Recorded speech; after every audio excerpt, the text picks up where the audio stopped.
ಪುಸ್ತಕ ಮತ್ತು ತಂದೆ ತಾಯಿಗಳ ಹೇಳಿದ ಒಂದು ನುಡಿ ಜೀವನದಲ್ಲಿ ಯಾವತ್ತೂ ಮೋಸ ಮಾಡುವುದಿಲ್ಲ ಅಂತ ಹೇಳುತ್ತಾ ನಾವು ಹಿಂದಿನ ತರಗತಿಯಲ್ಲಿ ಏನು ಕಲ್ತ್ಕೊಂಡಿದ್ದೇವಪ್ಪ ಅಂದ್ರೆ ಅಂತಾರಾಷ್ಟ್ರೀಯ ಸಂಘಟನೆಗಳ ಬಗ್ಗೆ ಕಲಿತುಕೊಂಡಿದ್ದೇವೆ.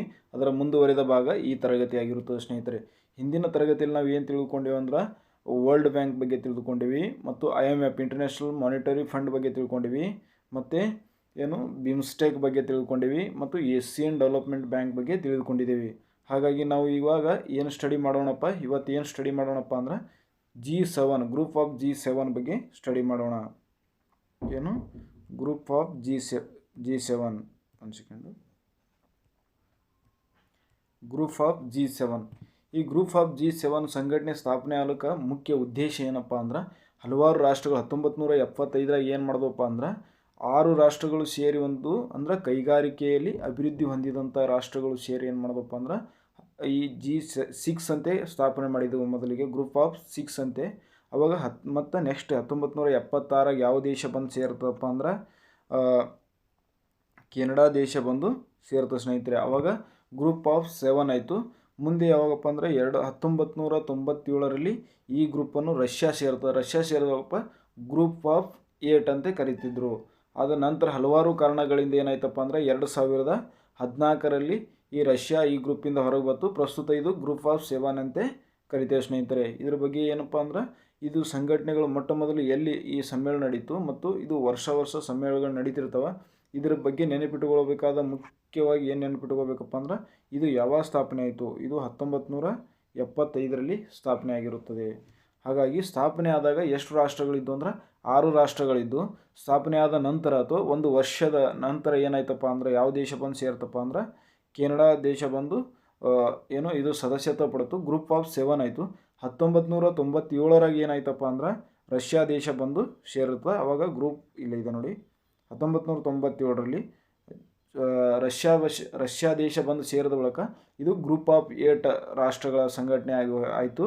2014ರಲ್ಲಿ ಏನಾಯ್ತಪ್ಪ ಅಂದ್ರೆ ರಷ್ಯಾ ಹಲವಾರು ಕಾರಣಗಳಿಂದ ಈ ಗ್ರೂಪಿಂದ ಎಕ್ಸಿಟ್ ಆಯಿತು, ಬಿಟ್ಟು ಹೊರಬತ್ತು. ಆದ ನಂತರ ಏನಾಯ್ತಪ್ಪ ಅಂದ್ರೆ ಇದು ಪ್ರಸ್ತುತ ಗ್ರೂಪ್ ಆಫ್ 7 ರಾಷ್ಟ್ರಗಳ ಒಂದು ಒಕ್ಕೂಟವಾಗಿದೆ.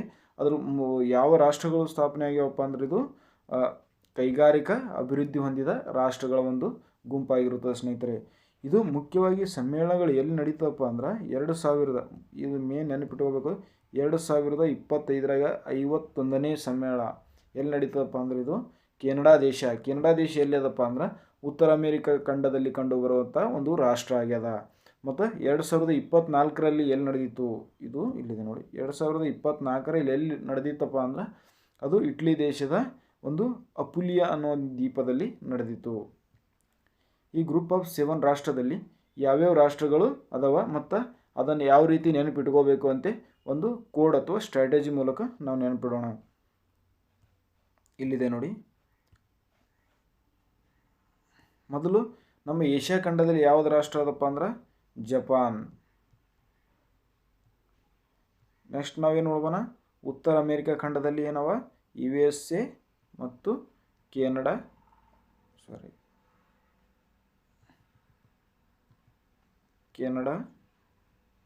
ರಾಷ್ಟ್ರಗಳದಾವ. ಎಷ್ಟದು 3 ರಾಷ್ಟ್ರಗಳು. ಏಷ್ಯಾ ಖಂಡದಲ್ಲಿ ಜಪಾನ್ ಮತ್ತು ಉತ್ತರ ಅಮೇರಿಕಾದಲ್ಲಿ ಯಾವುದಪ್ಪ ಅಂದ್ರೆ ಅಮೇರಿಕಾ ಮತ್ತು ಕೆನಡಾ ದೇಶಗಳು. ಇನ್ನು ಯುರೋಪ್ ಖಂಡದಲ್ಲಿ 4 ರಾಷ್ಟ್ರಗಳು ಕಂಡು ಬರ್ತಾವ.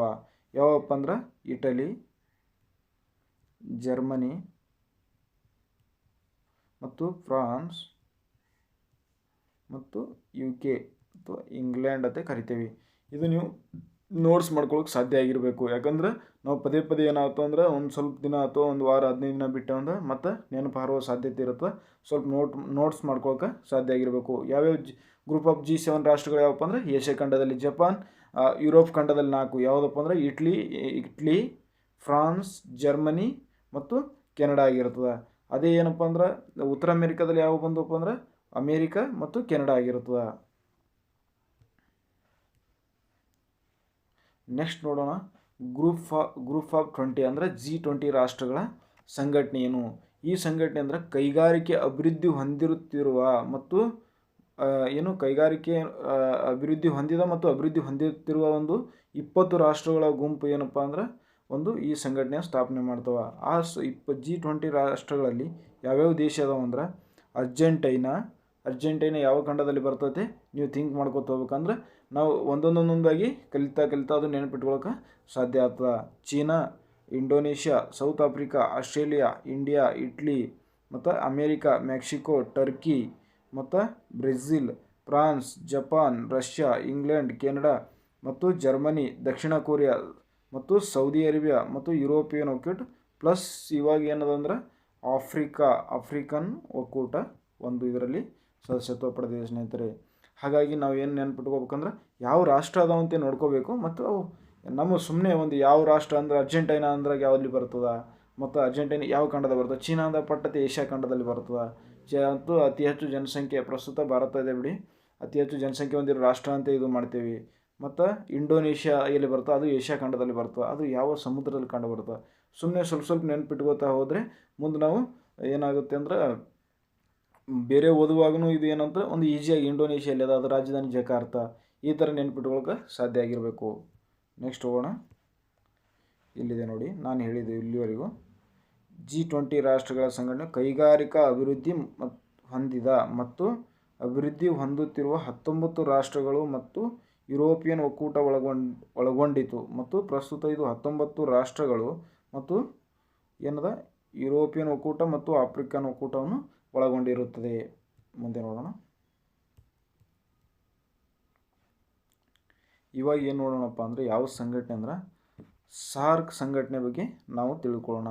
ಸಾರ್ಕ್ ಸಂಘಟನೆ ಅಂದ್ರೆ ಏನು, ಇದು ಸ್ಥಾಪನೆ ಮಾಡಿದವರು ಯಾರು, ಅದಕ್ಕೆ ಪರಿಕಲ್ಪನೆ ಕೊಟ್ಟವ್ರು ಯಾರು, ಇದ್ರ ಮುಖ್ಯ ಉದ್ದೇಶ ಏನಪ್ಪ ಅಂದ್ರೆ ಅಥವಾ ಇದು ಏನು ಸಾರ್ಕ್ ಅಂದರೆ ಏನಂದ್ರೆ ದಕ್ಷಿಣ ಏಷ್ಯಾ ರಾಷ್ಟ್ರಗಳು ಸೇರಿ ಒಂದು ಗುಂಪು ಎಲ್ಲ ರಾಷ್ಟ್ರಗಳು ಸೇರಿ ಒಂದು ಕಟ್ಟಿಕೊಂಡಂಥ ಒಂದು ಸಂಘಟನೆ ಆಗ್ಯದ. ಅದಕ್ಕೆ ಏನಂತಾರೆ ಸಾರ್ಕ್ ಅಂತೀವಿ. ಅದೇ ಇಂಗ್ಲೀಷ್ನಾಗ ಕೊಟ್ಟಿರೋ south Asian association for regional cooperation ಅಂದ್ರೆ ದಕ್ಷಿಣ ರಾಷ್ಟ್ರಗಳದಲ್ಲ ಪ್ರಾದೇಶಿಕ ಸಹಕಾರ ಒಂದು ಕೂಟ ಇದೊಂದು. ಇಲ್ಲಿ ಯಾವ್ಯಾವ ರಾಷ್ಟ್ರ ಅದಾವಪ್ಪ ಅಂದ್ರೆ 8 ರಾಷ್ಟ್ರಗಳು ಅದಾವ. ಈ ಸಾರ್ಕ್ ಸಂಘಟನೆಯಲ್ಲಿ ಒಟ್ಟು 8 ರಾಷ್ಟ್ರಗಳು ಸದಸ್ಯತ್ವವನ್ನು ಪಡೆದುಕೊಂಡವ. ಯಾವ್ಯಾವಪ್ಪ ಅಂತ ನೋಡೋಣ. ಅದಕ್ಕಿಂತ ಮುಂಚಿತವಾಗಿ ಇದರ ಸ್ವಲ್ಪ ಹಿನ್ನೆಲೆ ನೋಡೋಣ. ಇದರ ಯಾರು ಪರಿಕಲ್ಪನೆ ಕೊಟ್ರಪ್ಪ ಅಂದ್ರೆ ಬಾಂಗ್ಲಾದೇಶದ ಮಾಜಿ ಪ್ರಧಾನಿಯಾದ ಜಿಯಾವುರ್ ರೆಹಮಾನ್ ಅವರು ಏನು ಮಾಡಿದ್ರಪ್ಪ ಅಂದ್ರೆ ಈ ಸಾರ್ಕ್ ಬಗ್ಗೆ ಪರಿಕಲ್ಪನೆ ಕೊಟ್ಟರು ಅಂತ. ಇದ್ರ ಮೊದಲು ಪರಿಕಲ್ಪನೆ ಕೊಟ್ಟವರು ಇವರೇ ಆಗಿರ್ತಾರೆ. ಮತ್ತು ಈ ಸಾರ್ಕ್ ಸದಸ್ಯ ರಾಷ್ಟ್ರಗಳು ಯಾವಪ್ಪ ಅಂದ್ರೆ ನಾವು ಮ್ಯಾಪಲ್ಲಿ ಆಮೇಲೆ ನೋಡೋಣ. ನೇಪಾಳ್, ಭೂತಾನ್, ಬಾಂಗ್ಲಾದೇಶ್, ಭಾರತ, ಅಫ್ಘಾನಿಸ್ತಾನ್, ಶ್ರೀಲಂಕಾ, ಪಾಕಿಸ್ತಾನ್ ಮತ್ತು ಮಾಲ್ಡೀವ್ಸ್ ಇವೆಲ್ಲ ಭಾರತದ ಸುತ್ತ ಗಡಿ ಹಂಚಿಕೊಂಡಿರುವಂಥ ರಾಷ್ಟ್ರಗಳೇ ಆಗಿರುತ್ತವೆ. ಎಕ್ಸೆಪ್ಟ್ ಒಂದು ರಾಷ್ಟ್ರ ಯಾವುದಪ್ಪ ಅಂದ್ರೆ ಮಯನ್ಮಾರ್ ಈ ಸಾರ್ಕ್ ಸಂಘಟನೆಯಲ್ಲಿ ಸದಸ್ಯತ್ವ ಪಡೆದುಕೊಂಡಿರುವುದಿಲ್ಲ. ಎಲ್ಲ ರಾಷ್ಟ್ರಗಳು ಏನಂತಾರೆ ಈ ಚೀನಾ ಮತ್ತು ಮಯನ್ಮಾರ್ ಈ ಒಂದು 2 ರಾಷ್ಟ್ರಗಳು ಬಿಟ್ಟರೆ ಭಾರತ ಜೊತೆ ಗಡಿ ಹಂಚಿಕೊಂಡಿರುವ ಎಲ್ಲ ರಾಷ್ಟ್ರಗಳು ಏನು ಸಾರ್ಕ್ ಸದಸ್ಯ ರಾಷ್ಟ್ರಗಳು ಆಗಿರ್ತವೆ. ಇಲ್ಲಿ ಕೊಟ್ಟಿದೆ ನೋಡಿ.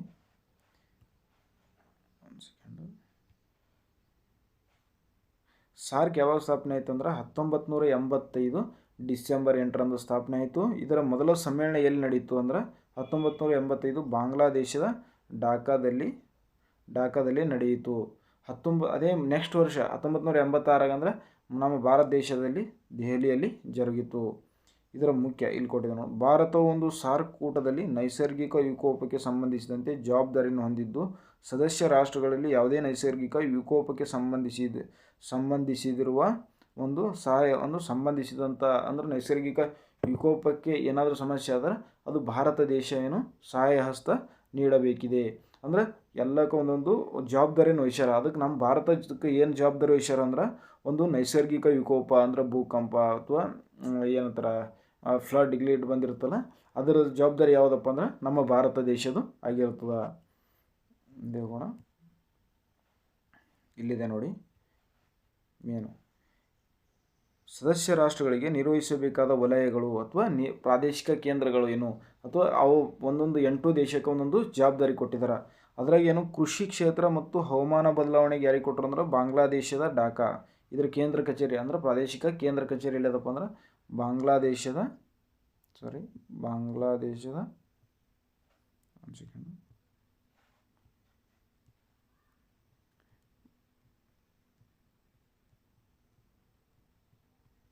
ಬಾಂಗ್ಲಾದೇಶದ ಢಾಕಾ ಆಗಿರುತ್ತದೆ. ಅರಣ್ಯ ವಲಯದೇನು ಇದು ಟಿಂಪು ಅಲ್ಲ, ತಿಂಪು. ಇದು ಭೂತಾನ್ನ ತಿಂಪು. ನೈಸರ್ಗಿಕ ವಿಕೋಪದ ಒಂದು ಪ್ರಾದೇಶಿಕ ಕೇಂದ್ರ ಕಚೇರಿ ಅಂದರೆ ಗುಜರಾತ್ನ ಗಾಂಧಿನಗರ. ಮತ್ತು ಸಾಂಸ್ಕೃತಿಕ ಪ್ರಾದೇಶಿಕ ಕೇಂದ್ರ ಕಚೇರಿ ಯಾವುದಪ್ಪ ಅಂದ್ರೆ ಶ್ರೀಲಂಕಾದ ಕೊಲಂಬೋ. ಶ್ರೀಲಂಕಾ ದೇಶದ ಕೊಲಂಬೋದಲ್ಲಿ ಇವು ಅದಾವಲ್ಲ, ಇವು ನಿರ್ವಹಿಸುತ್ತಿರೋ ವಲಯ ಅಥವಾ ಪ್ರಾದೇಶಿಕ ಕೇಂದ್ರಗಳು ನೆನ್ಪಿಡಬೇಕು.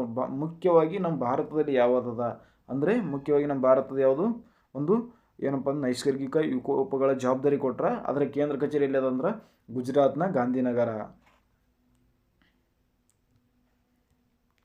ನೋಡಿ ಅದರ ಸದಸ್ಯ ರಾಷ್ಟ್ರಗಳು ನೋಡೋಣ. ನಾವಾಗಲೇ ಹೇಳೋದು ಭಾರತದ ಗಡಿ ಸುತ್ತ ಇರುವಂಥ ರಾಷ್ಟ್ರಗಳೇ ಸಾರ್ಕ್ ಸದಸ್ಯ ರಾಷ್ಟ್ರಗಳಾಗಿರ್ತವೆ. ಇಲ್ಲಿ ನೋಡಿ ಮೊಟ್ಟ ಮೊದಲು ಯಾವುದು ನೋಡೋಣ ಅಂದರೆ ಶ್ರೀಲಂಕಾ ಆದ ಬಳಿಕ ಭಾರತ ಆದ ಬಳಿಕ ಪಾಕಿಸ್ತಾನ್, ಅಫ್ಘಾನಿಸ್ತಾನ್, ಮತ್ತು ನೇಪಾಳ್, ಮತ್ತು ಭೂತಾನ್, ಮತ್ತು ಬಾಂಗ್ಲಾದೇಶ್ ರಾಷ್ಟ್ರಗಳು ಆಗಿರುತ್ತವೆ. ಅಂದರೆ ನಾ ಇದಕ್ಕೊಂದು ಕೋಡ್ ಮಾಡಿದ್ದೀನಿ. ನೆನಪಿಟ್ಕೋಬೇಕಾದ್ರೆ ಏನು ಮಾಡಬೇಕು ಅಂದ್ರೆ ಇಲ್ಲಿದೆ ನೋಡಿ. ನಾವು ಏನಾದರೂ ಸಾರ್ಕ್ ಸಂಘಟನೆಯ ಸದಸ್ಯ ರಾಷ್ಟ್ರಗಳನ್ನು ನೆನಪಿಟ್ಕೋಬೇಕಾದ್ರೆ MBBSP ಅನ್ನತ್ತೆ ನೆನಪಿಟ್ಕೊಳ್ಬೋದು. MBBSP ಅಂದರೆ ನೋಡಿ ಮಾಲ್ಡೀವ್ಸ್, ಬರ್ಮಾ, ಭೂತಾನ್, ಶ್ರೀಲಂಕಾ, ಪಾಕಿಸ್ತಾನ್, ಅಫ್ಘಾನಿಸ್ತಾನ್, ಇಂಡಿಯಾ, ನೇಪಾಳ್ ಆಗಿರುತ್ತದೆ. ಇದು ಬಾಂಗ್ಲಾದೇಶ್, ಭೂತಾನ್ ಇವು 8 ಸದಸ್ಯ ರಾಷ್ಟ್ರಗಳನ್ನು ನಾವು ನೆನಪಿಟ್ಕೋಬೇಕಾದ್ರೆ ಕೆಲವೊಂದು ಕೋಡ್ ಮಾಡ್ಕೊಳ್ಳೋದು ಅಥವಾ ನಮ್ಮದೇ ಆದಂಥ ಒಂದು ಇದೇ ಕೋಡ್ ನೆನಪಿಟ್ಕೊಳ್ಳಿ ಅಂತ ನಾನು ಹೇಳಲ್ಲ. ನಿಮ್ಮದೇ ಆದಂಥ ಒಂದು ಸ್ಟ್ರಾಟಜಿ ಮಾಡ್ಕೊಳ್ಳಿ. ನಾ ಏನು ಮಾಡ್ತೀನಿ, ಮ್ಯಾಪಲ್ಲಿ ನೆನಪಿಟ್ಕೋತೀನಿ. ಕೆಲವೊಬ್ರು ಏನು ಮಾಡ್ತಾರೆ ಕೋಡ್ ಮೂಲಕ ನೆನಪಿಟ್ಕೋತಾರೆ. ಅಷ್ಟು ಏನಾರೇ ಮಾಡಿ ಒಟ್ಟು ನೆನಪಿಟ್ಕೊಳ್ಳಿ. ಎಕ್ಸಾಮಲ್ಲಿ ಕನ್ಫ್ಯೂಸ್ ಆಗದೇ ರೀತಿ ನಿಮ್ಮದೇ ಆದಂಥ ಒಂದು ಸ್ಟ್ರಾಟಜಿಯನ್ನು ನೀವು ಮಾಡ್ಕೊಳ್ಳಿ. ಮುಂದೆ ನೋಡೋಣ ಯಾವುದಪ್ಪ ಅಂದ್ರೆ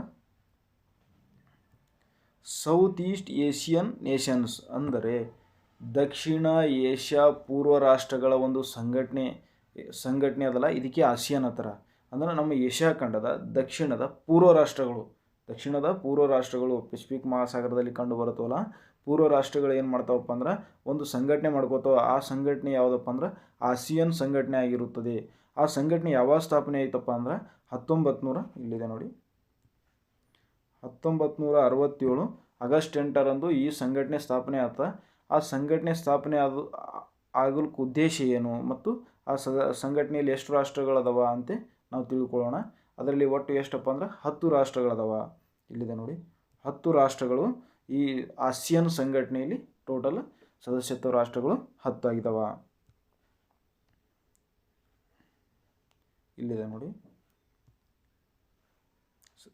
Malaysia, Burma, Brunei, Singapore, Malaysia, Myanmar, Vietnam, Laos, India ಇಲ್ಲ ಇದ್ರೊಳಗೆ. ಇದು ಇಂಡಿಯಾ ಅಲ್ಲ, ಇಂಡೋನೇಷ್ಯಾ. ಇದು ಇಂಡೋನೇಷ್ಯಾ ಮತ್ತು ಕಾಂಬೋಡಿಯಾ ಆಗಿರುತ್ತದೆ. ಹಾಗಾಗಿ ಇದನ್ನು ನೆನಪಿಟ್ಕೋಬೇಕಾದ್ರೂ ನಾನೊಂದು ಕೋಡ್ ಏನು ಮಾಡಿದೆ ಅಥವಾ ಕೋಡ್ ಸರ್ವೇಸಾಮಾನ್ಯ ಏನಪ್ಪ ಅದು ಕೋಡ್ ಅಂದ್ರೆ ಒಬ್ಬ ಗುಂಡ ಏನು ಮಾಡ್ತಾನಪ್ಪ ಅಂದ್ರೆ MBBS ಮಾಡಿ MBBS ಮುಗಿದ ನಂತರ ಏನು ಮಾಡ್ತಾನೆ ಒಂದು ಪಬ್ಲಿಕ್ ಟಿವಿಯಲ್ಲಿ ಆ್ಯಂಕರ್ ಆಗಿ ಕೆಲಸ ಮಾಡ್ತಾನೆ. ಅದು ಅವನಿಗೆ ಬೇಸರಾಗಿ ಏನು ಮಾಡ್ತಾನೆ ಕೊನೆಗೆ ಏನು ಮಾಡ್ತಾನಪ್ಪ ಅಂದ್ರೆ LIC ಏಜೆಂಟಾಗಿ ಕರ್ತವ್ಯ ನಿರ್ವಹಿಸ್ತಾನೆ, ಕೆಲಸ ಮಾಡ್ತಾನೆ. ಹಾಗಾಗಿ ಇಲ್ಲಿ ನೋಡಿ ಗುಂಡ ಏನು ಮಾಡ್ತಾನೆ MBBS ಮಾಡಿ ಪಬ್ಲಿಕ್ ಟಿವಿಯಲ್ಲಿ ಕೆಲಸ ಮಾಡಿ ಏನು ಮಾಡ್ತಾನೆ LICಯಲ್ಲಿ ಏಜೆಂಟಾಗಿ ಕೆಲಸ ಮಾಡ್ತಾನೆ. ಅಂದರೆ ಇದೊಂದು ಕೋಡ. ಇದನ್ನು ಹೆಂಗೆ ನೆನ್ಪಿಟ್ಕೋಬೇಕಪ್ಪ ಅಂದ್ರೆ MBBS ಅಂದರೆ ಏನಪ್ಪ ಅಂದ್ರೆ ಮಲೇಷಿಯಾ ಮತ್ತು ಬರ್ಮಾ, ಬ್ರೂನಿ ಮತ್ತು Singapore, Philippines, Thailand, Vietnam, Laos ಮತ್ತು ಇಂಡೋನೇಷ್ಯಾ ಮತ್ತು ಕಾಂಬೋಡಿಯಾ ಆಗಿರುತ್ತದೆ. ಒಟ್ಟು ಸದಸ್ಯ ರಾಷ್ಟ್ರಗಳು ಎಷ್ಟಂದ್ರೆ 10 ಸದಸ್ಯ ರಾಷ್ಟ್ರಗಳು. ಆದರೆ ಆಸಿಯಾನ್ ಸಂಘಟನೆಯಲ್ಲಿ ಭಾರತದ ಸದಸ್ಯತ್ವ ರಾಷ್ಟ್ರ ಅಲ್ಲ. ಇದು ತಪ್ಪು, ಇದು ರಾಂಗ್ ಇದೆ. ಇದು ಭಾರತ ಇದರ ಸದಸ್ಯತ್ವ ರಾಷ್ಟ್ರ ಇಲ್ಲ.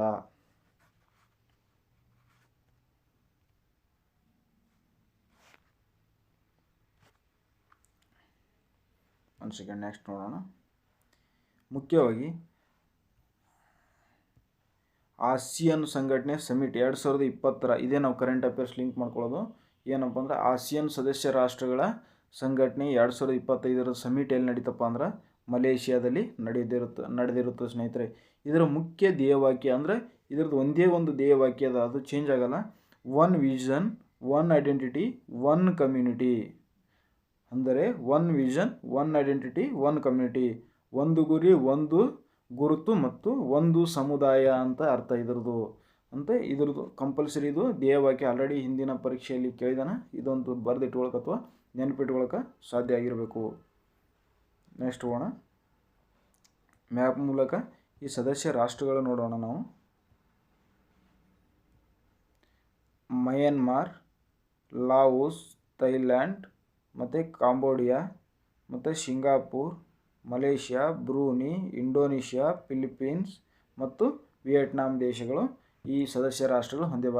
ಒಂದು ಸರಿ ನಾವು ಮ್ಯಾಪಲ್ಲಿ ನೋಡೋಕ್ಕೆ ಸಾಧ್ಯ ಆಗಿರಬೇಕು ಆ ರಾಷ್ಟ್ರಗಳು ಎಲ್ಲಿ ಬರ್ತಾವ, ಯಾವುದೇ ಒಂದು ಗುಂಪು ಅದಂದ್ರೆ ಅದು ಯಾವ ಮಾಡೋಕ್ಕೆ ಉದ್ದೇಶ ಏನು ಮತ್ತು ಆ ರಾಷ್ಟ್ರಗಳು ಎಲ್ಲಿ ಅದಾವಂತೆ ಒಂದು ಸರಿ ನೋಡಿದ್ರೆ ಅದ್ರದ್ದು ಎಲ್ಲನೂ ನಾವು ಅಂದರೆ ನೆಕ್ಸ್ಟ್ ನಾವು ಎಲಿಮಿನೇಷನ್ ಮೆಥಡಲ್ಲಿ ಆದರೂ ನಾವು ಆನ್ಸರ್ ಮಾಡೋಕ್ಕೆ ಸಾಧ್ಯ ಆಗ್ತದೆ. ಮುಂದೆ ನೋಡೋಣ. ಆಸ್ಟ್ರೇಲಿಯನ್ ಗ್ರೂಪ್ ಅಂತ ಬರ್ತಾವೆ. ಒಟ್ಟು ಟೋಟಲ್ ಇದರಲ್ಲಿ 4 ಗ್ರೂಪ್ಗಳು ಬರ್ತಾವೆ ಸ್ನೇಹಿತರೆ. ಅಂದರೆ ಅಣ್ವಸ್ತ್ರಗಳು ಅಂದರೆ ಪರಮಾಣು ಯಾವುದೇ ಆದ ಅಣು ಬಾಂಬುಗಳು ಅಥವಾ ಪರಮಾಣುಗಳನ್ನು ಪರೀಕ್ಷೆ ಮಾಡಬಾರ್ದು ಅಥವಾ ಪರೀಕ್ಷೆ ಮಾಡಬೇಕಾದ್ರೆ ಅದರ ಕೆಲವೊಂದು ಉದ್ದೇಶಗಳೇನು ಅಥವಾ ಅದನ್ನು ನಿರ್ಬಂಧ ಹಾಕೋದು ಮತ್ತು ಶಸ್ತ್ರಾಸ್ತ್ರವನ್ನು ಏನು ಉತ್ಪಾದನೆ ಮಾಡಬೇಕು, ಯಾವ ರೀತಿ ಉತ್ಪಾದನೆ ಮಾಡಬಾರ್ದು ಅಂತ ಕೆಲವೊಂದು ಸಂಘಟನೆಗಳದಾವ. ಅದ್ರಾಗ ಆಸ್ಟ್ರೇಲಿಯನ್ ಸಮೂಹ ಅಥವಾ ಆಸ್ಟ್ರೇಲಿಯನ್ ಸಂಘಟನೆ ಅಂತ ಬರ್ತದೆ. ಇದರ ಸದಸ್ಯತ್ವ ಭಾರತವನ್ನು ಪಡೆದುಕೊಂಡಿದೆ ಸ್ನೇಹಿತರೆ. ಇದರ ಮುಖ್ಯ ಉದ್ದೇಶ ಏನಂದ್ರೆ ರಾಸಾಯನಿಕ ಸಂಗ್ರಹ, ರಾಸಾಯನಿಕ ತಯಾರಿಕೆ ನಿಯಂತ್ರಣ, ತಂತ್ರಜ್ಞಾನದ ಮೇಲೆ ನೀಡುವುದು ಮತ್ತು ನಿಯಂತ್ರಣ ಮತ್ತು ಪ್ರಸಾರ ತಡೆಗಟ್ಟುವುದು. ಮತ್ತು ಇದು ಯಾವಾಗ ಸ್ಥಾಪನೆ ಆಯಿತು ಅಂದರೆ 1985ರಲ್ಲಿ ಆರಂಭವಾಯಿತು. ಇದರ ಪ್ರಸ್ತುತ ಭಾರತವು ಇದರ ಸದಸ್ಯತ್ವ ರಾಷ್ಟ್ರ ಪಡೆದುಕೊಂಡಿದೆ ಸ್ನೇಹಿತರೆ. ಅದರ ಪ್ರಸ್ತುತ ಇದರ ಈ ಆಸ್ಟ್ರೇಲಿಯನ್ ಆಸ್ಟ್ರೇಲಿಯನ್ ಗ್ರೂಪ್ನ ಒಟ್ಟು ಸದಸ್ಯ ರಾಷ್ಟ್ರಗಳು ಎಷ್ಟಪ್ಪ ಅಂದ್ರೆ 43 ಸದಸ್ಯ ರಾಷ್ಟ್ರಗಳು ಅದಾವ.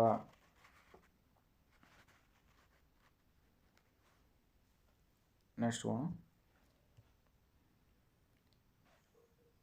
ನಾವು ಹಿಂದಿನ ತರಗತಿಯಲ್ಲಿ ಇದ್ರ ಬಗ್ಗೆ ಎಲ್ಲ ಅಧ್ಯಯನ ಮಾಡಿದ್ದೀವಿ. ಯಾವುದಂದ್ರೆ ಅಂತಾರಾಷ್ಟ್ರೀಯ ಹಣಕಾಸು ನಿಧಿ IMF ಬಗ್ಗೆ ಅಧ್ಯಯನ ಮಾಡಿದ್ದೀವಿ.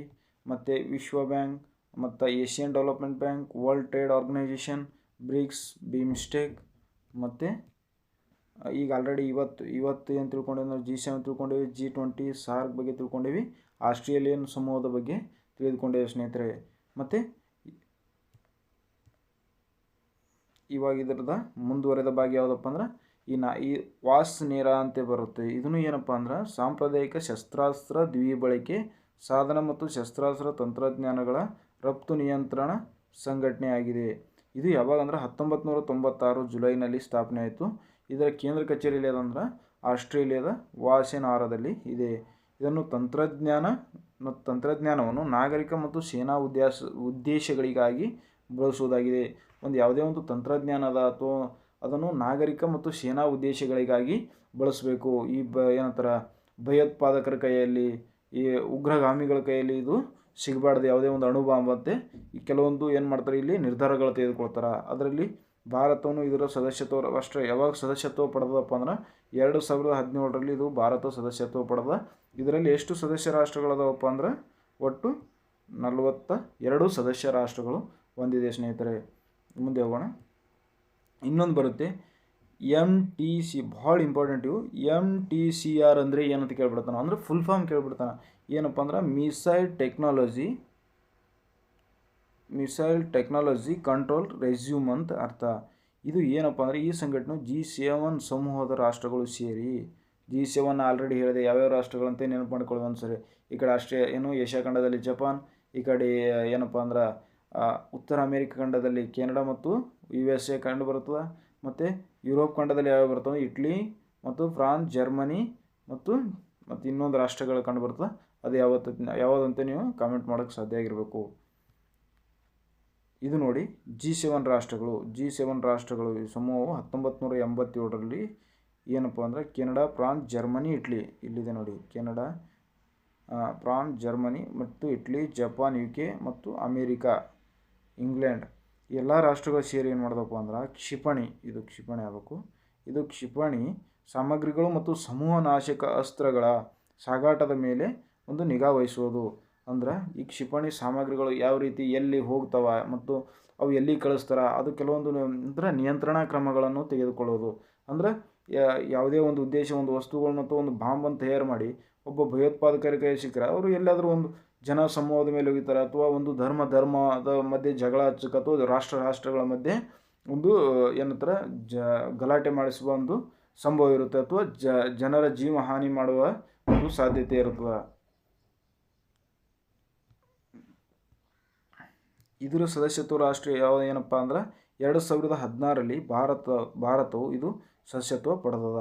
ಅಂದರೆ ಒಟ್ಟು ಈಗ 35 ಸದಸ್ಯತ್ವ ರಾಷ್ಟ್ರ ಆಯಿತು. ಭಾರತ ಏನಾಯಿತು, ವಾಸನೇರ, ಆಸ್ಟ್ರೇಲಿಯಾ ಮತ್ತು MTCR 3 ಗುಂಪುಗಳಿಗೆ ಸದಸ್ಯತ್ವ ಭಾರತ ಪಡೆದದ. ಇನ್ನೊಂದು ಬರ್ತದೆ ಇಲ್ಲಿ NSG.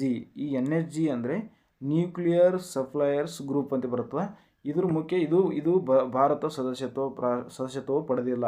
ಯಾಕಪ್ಪ ಅಂದ್ರೆ ಇದ್ರ ಮುಖ್ಯನೇ ಉದ್ದೇಶ ಏನಂದ್ರೆ ಪರಮಾಣು ಶಸ್ತ್ರಾಸ್ತ್ರ ಬಳಕೆ ನಿಯಂತ್ರಿಸುವುದು ಮತ್ತು ಪರಮಾಣು ವಹಿವಾಟಿನ ಮೇಲೆ ನಿಗಾ ಇಡುವ ಉದ್ದೇಶದಿಂದ ರಚನೆಯಾಗಿರುವ ಒಂದು ಸಮೂಹವಾಗಿದೆ. ಆದರೆ ಭಾರತದಲ್ಲಿ 1974ರಲ್ಲಿ ಇಂದಿರಾ ಗಾಂಧಿಯವರು ಭಾರತದ ಪ್ರಧಾನಮಂತ್ರಿ ಇದ್ದಾಗ ಸ್ಮೈಲಿಂಗ್ ಬುದ್ಧ ನಾವೇನೊಂದು ಒಂದು ಪೋಖ್ರಾನ್ ಅಣು ಸ್ಫೋಟಕ ಮಾಡಿದೇವಿ. ಮತ್ತು 1998 ಮೇ 11ರಂದು ಏನು ಮಾಡಿದೇವಿ, 2ನೇ ಬಾರಿಗೆ ನಾವು ಏನೊಂದು ಪರಮಾಣು ಬಾಂಬನ್ನು ಇದು ಮಾಡಿದೇವಿ. ಆದರೆ ಒಂದು ವೇಳೆ ನಾವು NSG ಗ್ರೂಪಿಗೆ ಏನಾದರೂ ಸಹಿ ಮಾಡಿದ್ದೇ ಆದಲ್ಲಿ ನಾವು ಪರಮಾಣು ಬಾಂಬ್ಗಳನ್ನು ಸಂಗ್ರಹಿಸುವ ಹಾಗಿಲ್ಲ ಅಂತ ಅರ್ಥ ಆಗ್ತದೆ. ಅದಕ್ಕಾಗಿ ನಮ್ಮ ಭಾರತ ದೇಶ ಏನು ಮಾಡ್ಯದಪ್ಪ ಅಂದ್ರೆ ಇದಕ್ಕೆ ಸದಸ್ಯತ್ವ ಪಡೆದಿಲ್ಲ ಅಥವಾ ಸಹಿ ಮಾಡಿಲ್ಲ. ನಂಬಲ್ಲಿ ಇದೆಯಲ್ಲ, ಅದಕ್ಕಾಗಿ ಆ ಉದ್ದೇಶನೇ ಏನಪ್ಪ ಅಂದ್ರೆ ಇದ್ರ ಮುಖ್ಯ ಉದ್ದೇಶನೇ ಇಲ್ಲಿ ಕೊಟ್ಟರು ನಾವು, ಪರಮಾಣು ಶಸ್ತ್ರಾಸ್ತ್ರಗಳ ಬಳಕೆ ನಿಯಂತ್ರಿಸುವ ಹಾಗೂ ಪರಮಾಣು ವಹಿವಾಟಿನ ಮೇಲೆ ನಿಗಾ ಇಡುವ ಉದ್ದೇಶದಿಂದ ರಚನೆ ಆಗಿರೋ ಗ್ರೂಪ್ ಯಾವುದಂದ್ರೆ ನ್ಯೂಕ್ಲಿಯರ್ ಸಪ್ಲೈಯರ್ ಗ್ರೂಪ್ ಆಗಿರ್ತದೆ. ಆದರೆ ಇದನ್ನು ಭಾರತ ದೇಶ ಇದರ ಸದಸ್ಯತ್ವ ಪಡೆದಿಲ್ಲ ಅನ್ನೋದೊಂದು ನೆನಪಿಟ್ಟುಕೊಳ್ಳೋಕೆ ಸಾಧ್ಯ ಆಗಿರಬೇಕು. ಆದರೆ ಚೀನಾ ಇದರ ಸದಸ್ಯತ್ವ ಪಡೆದುಕೊಂಡಿದೆ. ಇಲ್ಲಿ ಕೊಟ್ಟಿದೆ ನೋಡಿ, ಈ ಸಮೂಹ ನ್ಯೂಕ್ಲಿಯರ್ ವಸ್ತುಗಳು ಮತ್ತು ಜೈವಿಕ ಶಸ್ತ್ರಾಸ್ತ್ರಗಳ ಬಳಕೆಯಲ್ಲಿ ಬಳಸುವ ವಸ್ತುಗಳು ಆಮದು ಮತ್ತು ರಫ್ತನ್ನು ನಿಯಂತ್ರಿಸುತ್ತದೆ. 1974 ಮೇಯಲ್ಲಿ ಅಸ್ತಿತ್ವಕ್ಕೆ ಬಂತು. ಇದು ಯಾವಾಗ ಸ್ಥಾಪನೆ ಆಯಿತು ಅಂದ್ರೆ 1974ರಲ್ಲಿ ಸ್ಥಾಪನೆ ಆಯಿತು. ಭಾರತಕ್ಕೆ ಇದ್ರಾಗ ಇದು ಏನು NSGನಾಗ ಸದಸ್ಯತ್ವ ದೊರೆತಿಲ್ಲ. ಆದರೆ ಇಲ್ಲಿ ಹೇಳಿದಲ್ಲ ಆಲ್ರೆಡಿ ಚೀನಾ ಇದು ಸದಸ್ಯತ್ವ ಪಡೆದ. NSG ಸದಸ್ಯತ್ವ ಪಡೆಯಲು ಪರಮಾಣು ಪ್ರಸರಣ ಮಾಡದಿರುವಿಕೆ ಒಡಂಬಡಿಕೆ ಸಹಿ ಹಾಕಬೇಕು. ಅಂದರೆ ಇಲ್ಲಿ ಹೇಳಿದಲ್ಲ ಆಲ್ರೆಡಿ ನಾನು, ನೀವು ಯಾವುದೇ ಒಂದು ಪರಮಾಣುವನ್ನು ಏನಂತಾರೆ ಪ್ರಯೋಗ ಮಾಡುವಂಗೂ ಇಲ್ಲ, ಸಂಗ್ರಹಣೆ ಮಾಡುವಂಗಿಲ್ಲ ಆತೆ. ಬಟ್ ಒಂದೊಂದು ರಾಷ್ಟ್ರಗಳು ಏನಂದ್ರೆ ತಮ್ಮ ರಕ್ಷಣೆಗೋಸ್ಕರ ಪರಮಾಣು ಬಾಂಬ್ಗಳನ್ನು ಇಟ್ಕೊಂಡಿರ್ತಾವ. ಏನಂದ್ರೆ ನಾನ್ ಪ್ರೊಲಿಫರೇಷನ್ ಟ್ರೀಟಿ NPTಗೆ ಸಹಿ ಹಾಕಬೇಕು. ಆದರೆ ಭಾರತ ದೇಶ ಇಲ್ಲಿವರೆಗೂ NPTಗೆ ಸಹಿ ಹಾಕಿರೋದಿಲ್ಲ ಸ್ನೇಹಿತರೆ. ಮುಂದೆ ನೋಡೋಣ. ನಾವು ಇಲ್ಲಿವರೆಗೂ ಅಂತಾರಾಷ್ಟ್ರೀಯ ಸಂಘಟನೆ ಬಗ್ಗೆ ಅಂದ್ರೆ ನಿನ್ನೆಯ ತರಗತಿ ಮತ್ತು ಇವತ್ತಿನ ತರಗತಿಯಲ್ಲಿ ಏನು ಗ್ರೂಪ್ಸ್ ಬಗ್ಗೆ ಅಥವಾ ಸಂಘಟನೆ ಬಗ್ಗೆ ಓದಿದ್ದೀವಲ್ಲ, ಅದು ಪ್ರೀವಿಯಸ್ ಪ್ರಶ್ನೆ ಪತ್ರಿಕೆ ಅಥವಾ ಪ್ರೀವಿಯಸ್ ಎಕ್ಸಾಮ್ನಲ್ಲಿ SDA ಆಗಲಿ, ಪೊಲೀಸ್ ಕಾನ್ಸ್ಟೇಬಲ್ ಆಗಲಿ ಅಥವಾ PSIನಲ್ಲಿ ಯಾವ ರೀತಿ ಪ್ರಶ್ನೆಗಳು ಬಂದಿದ್ದು ಅಂತೆ ನಾವು ಒಂದು ಮಲ್ಟಿಪಲ್ ಚಾಯ್ಸ್ ಕ್ವಶನ್ಗಳು ಹಾಕಿದ್ದೀವಿ. ಅದನ್ನು ತಿಳ್ಕೊಳ್ಳೋಣ. ಹಾಗೂ ಕೆಲವೊಂದು ಸಂಘಟನೆಗಳನ್ನು ನಾವು ಮರ್ತಿರ್ತೀವಿ ಅಥವಾ ಬಿಟ್ಟಿರ್ತೀವಲ್ಲ, ಅದು ಏನು ಮಾಡಿದ್ದೇವೆ ಅಂದ್ರೆ MCQದೊಳಗೆ ಹಾಕಿರ್ತೀವಿ. ಉದಾಹರಣೆ ಏನಂದ್ರೆ ಶಾಂಘೈ ಕೋಆಪರೇಷನ್ ಆರ್ಗನೈಸೇಷನ್ ನೋಡಿಲ್ಲ, ಇಂಟರ್ನ್ಯಾಷನಲ್ ಸೋಲಾರ್ ಅಲಯನ್ಸ್ ನೋಡಿಲ್ಲ. ಅವು ಎದರಲ್ಲಿ ತಿಳ್ಕೊಳ್ಳೋಣ ಅಂದ್ರೆ ಈಗ ನಾವು ಮಲ್ಟಿಪಲ್ ಚಾಯ್ಸ್ ಕ್ವಶನಲ್ಲಿ ತಿಳ್ಕೊಳ್ಳೋಣ. ಮುಖ್ಯವಾಗಿ ಇದು ಏನು ನೋಡೋಣ ನೋಡಿ. ಪ್ರಶ್ನೆ ಒಂದು ಏನದಪ್ಪ ಅಂದ್ರೆ ದಕ್ಷಿಣ ಏಷ್ಯಾ ಪ್ರಾದೇಶಿಕ ಸಹಕಾರ ಕೂಟದ ಸಂಘಟನೆ ಎಷ್ಟು ರಾಷ್ಟ್ರಗಳಿವೆ ಅಂದರೆ ಸಾರ್ಕ್ ರಾಷ್ಟ್ರಗಳು ಎಷ್ಟು ಅದಾವ ಅಂತ ಕೇಳಿದಾನೆ. Option A 5, option B 6, option C 7, option D 8. ಇದರ ಉತ್ತರ ನೀವು ಕಾಮೆಂಟ್ ಬಾಕ್ಸಲ್ಲಿ ಹಾಕ್ಲಿಕ್ಕೆ ಸಾಧ್ಯ ಆಗಿರಬೇಕು. ಹಾಗೆ ನೀವು ವಿಡಿಯೋ ನೋಡ್ತಾ ಇದ್ದಾಗ ಒಂದು ಸ್ವಲ್ಪ ಮೆಸೇಜ್ ಮಾಡಿಬಿಡೋದು, ಅಂದರೆ ನಿಮಗೂ ನೆನಪು ಉಳಿತದ ಎಷ್ಟು ರಾಷ್ಟ್ರ ಅದಾವ. ಮತ್ತು ಯಾವ ರೀತಿ ನೆನಪಿಟ್ಕೋಬೇಕಪ್ಪ ಅಂದ್ರೆ ಈ ಸಾರ್ಕ್ ಕತೆ ಬಂತು 1985ರಲ್ಲಿ ಡಿಸೆಂಬರಲ್ಲಿ ಸ್ಥಾಪನೆ ಆಯಿತು. ಇದು ಎಲ್ಲಿ ಕೇಂದ್ರ ಕಚೇರಿ ಅಂದ್ರೆ ಬಾಂಗ್ಲಾದೇಶದ ಢಾಕ್ಲಾದಲ್ಲಿದೆ. ಇದರ ಮುಖ್ಯವಾಗಿ ಪರಿಕಲ್ಪನೆ ಕೊಟ್ಟವರು ಯಾರಪ್ಪ ಅಂದ್ರೆ ಬಾಂಗ್ಲಾದೇಶದ ಮಾಜಿ ಪ್ರಧಾನಿಯಾದ ಶೇಖ್ ಮುಜಿಬುರ್ ರೆಹಮಾನ್ ಅವರು. ಈ ರೀತಿ ನೆನಪಿಟ್ಕೊಳ್ಳೋಕೆ ಸಾಧ್ಯ ಆಗಿರಬೇಕು. ಅಂದರೆ ಪ್ರತಿಯೊಂದು ಸಂಘಟನೆ ಬಂದಾಗ ಅದನ್ನು ನೆನಪಿಟ್ಕೋಬೇಕು. ಅದರ ಸದಸ್ಯ ರಾಷ್ಟ್ರಗಳು ಎಷ್ಟಪ್ಪ ಅಂದ್ರೆ 8 ಸದಸ್ಯ ರಾಷ್ಟ್ರಗಳು ಹೊಂದಿದೆ. ನಾವು ಆಲ್ರೆಡಿ ಇದೇ ತರಗತಿಯಲ್ಲಿ ಮೊದಲು ತಿಳ್ಕೊಂಡಿದ್ದೇವೆ. ಅದೇ ಒಂದು ಸ್ವಲ್ಪ ರಿವಿಷನ್ ಮಾಡ್ಕೊಳ್ಳೋಣ. ಮುಂದೆ ಹೋಗೋಣ. ವಿಶ್ವ ಬ್ಯಾಂಕ್ ನೋಡಿ, ವಿಶ್ವ ಬ್ಯಾಂಕ್ ಯಾವ ವರ್ಷದಲ್ಲಿ ಸ್ಥಾಪನೆ ಆಗಿದೆ? Option A 1944, option B 1948, option C 1950, option D 1965. ಹೇಳಿ. ನಾವು ಆಲ್ರೆಡಿ ಹಿಂದಿನ ತರಗತಿಯಲ್ಲಿ ಈ ವರ್ಲ್ಡ್ ಬ್ಯಾಂಕ್ ಬಗ್ಗೆ ತಿಳ್ಕೊಂಡಿದ್ದೇವೆ. ಏನು ತಿಳ್ಕೊಂಡಿದ್ದೇವೆ ಅಂದ್ರೆ ಅಮೇರಿಕಾದ ಬ್ರಿಟನ್ನ ನ್ಯೂ ಹ್ಯಾಂಪರ್ನಲ್ಲಿ ಒಂದು ಸಭೆ ಕರೀತಾರೆ. ಆ ಸಭೆಯಲ್ಲಿ ಏನು ಮಾಡ್ತಾರಪ್ಪ ಅಂದ್ರೆ ಎರಡು ಸಂಘಟನೆ ಅಂದ್ರೆ ಎರಡನೇ ಜಾಗತಿಕ ಮಹಾಯುದ್ಧ ಆದ ಬಳಿಕ ಎರಡು ಸಂಘಟನೆಗಳು ಬರ್ತವೆ. ಯಾವ್ಯಾವ ಉಪಸಂಘಟನೆಪ್ಪ ಅಂದ್ರೆ ಒಂದು ಅಥವಾ 1939ರಿಂದ 45ರಲ್ಲಿ ಏನಾಗಿರುತ್ತಪ್ಪ ಅಂದ್ರೆ ಎರಡನೇ ಜಾಗತಿಕ ಮಹಾಯುದ್ಧ ಆಗಿರುತ್ತಲ್ಲ, ಅದರ ಅಂದರೆ ಆರ್ಥಿಕ ಪರಿಹಾರ ಅಥವಾ ಏನಾಗಿರ್ತಾವಲ್ಲ ನಾಶಗಳಾಗಿರ್ತಾವಲ್ಲ ಅದನ್ನು ಡೆವಲಪ್ಮೆಂಟ್ ಮಾಡಬೇಕಾದ್ರೆ ಏನು ಮಾಡಬೇಕತ್ತೆ, ಒಂದು ಪ್ರಮುಖ ರಾಷ್ಟ್ರದ ನಾಯಕರು ಏನು ಮಾಡ್ತಾರೆ ಅಂದ್ರೆ ನ್ಯೂ ಹ್ಯಾಂಪೈರ್ನಲ್ಲಿ ಕೂತು ಏನು ಮಾಡ್ತಾರೆ, ಎರಡು ಸಂಘಟನೆಗಳು ಸ್ಥಾಪನೆ ಮಾಡ್ತಾರೆ. International bank for reconstruction development ಮತ್ತು ಇಂಟರ್ನ್ಯಾಷನಲ್ ಮಾನಿಟರಿ ಫಂಡ್ ಅತೆ. ಅದರಲ್ಲಿ ಮುಖ್ಯವಾಗಿ ಇದೆ ಇಂಟರ್ನ್ಯಾಷನಲ್ IBRD ಅಂತೀವಲ್ಲ ಅದರ ಸಮೂಹನೇ ಇದು. ವಿಶ್ವ ಬ್ಯಾಂಕ್ನ ಒಂದು ಸಮೂಹ ಸಂಸ್ಥೆನೇ. ಅದು ಯಾವಾಗ ಸ್ಥಾಪನೆ ಆಯಿತು ಅಂದ್ರೆ 1944ರಲ್ಲಿ ಸ್ಥಾಪನೆ ಆಗಿರುತ್ತೆ ಸ್ನೇಹಿತರೆ. ಈ ರೀತಿ ನಾವು ಪ್ರತಿಯೊಂದು ಪ್ರಶ್ನೆ ಹೋದಾಗ ಅದರ ರೀಕಾಲ್ ಮಾಡ್ತಾ ಓದ್ದೆ ಅಂದ್ರೆ ನಮಗೆ ಏನಾಗುತ್ತೆ ಅಂದರೆ ಜಾಸ್ತಿ ಕನ್ಫ್ಯೂಸ್ ಎಕ್ಸಾಮ್ನಲ್ಲಿ ಹೋಗಿ ಅದು ಇದು ಅತ್ತೆ ನಾವು ಕನ್ಫ್ಯೂಸ್ ಮಾಡ್ಕೊಳ್ಳೋ ಸಾಧ್ಯತೆ ಕಡಿಮೆ ಇರುತ್ತದೆ. ಮುಂದೆ ಹೋಗೋಣ. ಈಗ ನೋಡಿ, WTO ವಿಶ್ವ ವ್ಯಾಪಾರ ಸಂಘಟನೆಯು ಯಾವ ವರ್ಷದಲ್ಲಿ ಸ್ಥಾಪನೆ ಆಯಿತು ಅಂತ ಕೇಳಿದಾನೆ.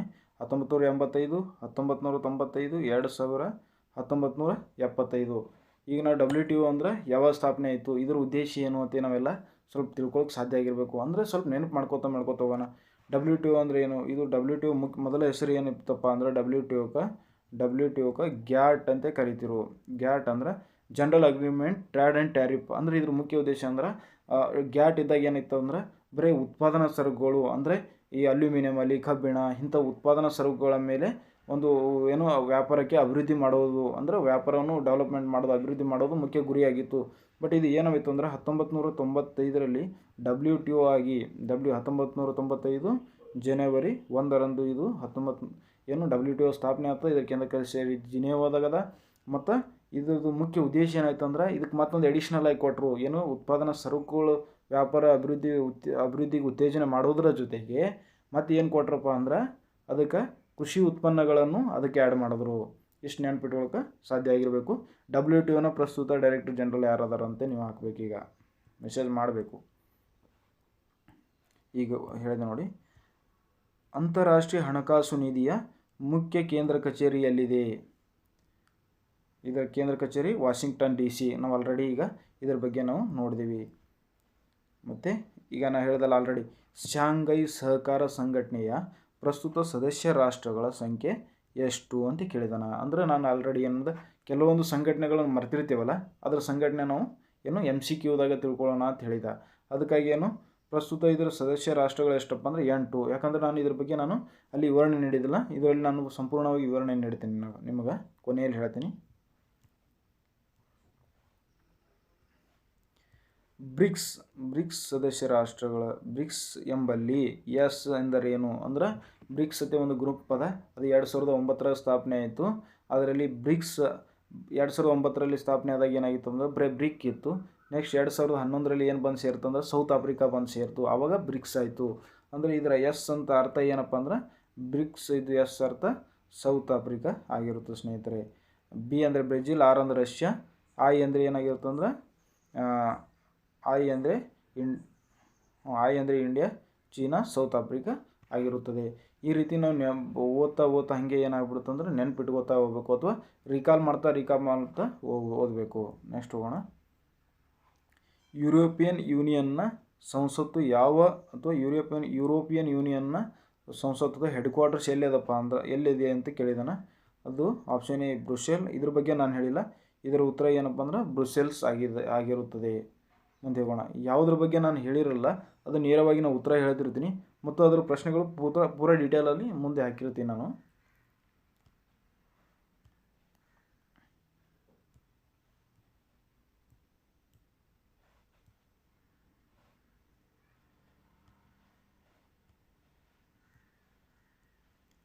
ASEAN ಯಾವ ವರ್ಷದಲ್ಲಿ ಸ್ಥಾಪನೆ ಆಯಿತು? ASEAN ಅಸೋಸಿಯೇಷನ್ ಇದು Asian south East Asian Nations, Asia ಖಂಡದ ದಕ್ಷಿಣದ ಪೂರ್ವ ರಾಷ್ಟ್ರಗಳ ಒಂದು ಸಂಘಟನೆ ಯಾವುದಂದ್ರೆ ASEAN. 1900 ಯಾವಾಗ ಸ್ಥಾಪನೆ ಆಯಿತು? 55, 67, 1972, 1980 ಆಗಿರುತ್ತೆ ಸ್ನೇಹಿತರೆ. ಹಾಗಾಗಿ ಮುಖ್ಯವಾಗಿ ಯಾವುದಪ್ಪ ಅಂದರೆ ಇದು ಯಾವಾಗ ಸ್ಥಾಪನೆ ಆಯ್ತಪ್ಪ ಅಂದ್ರೆ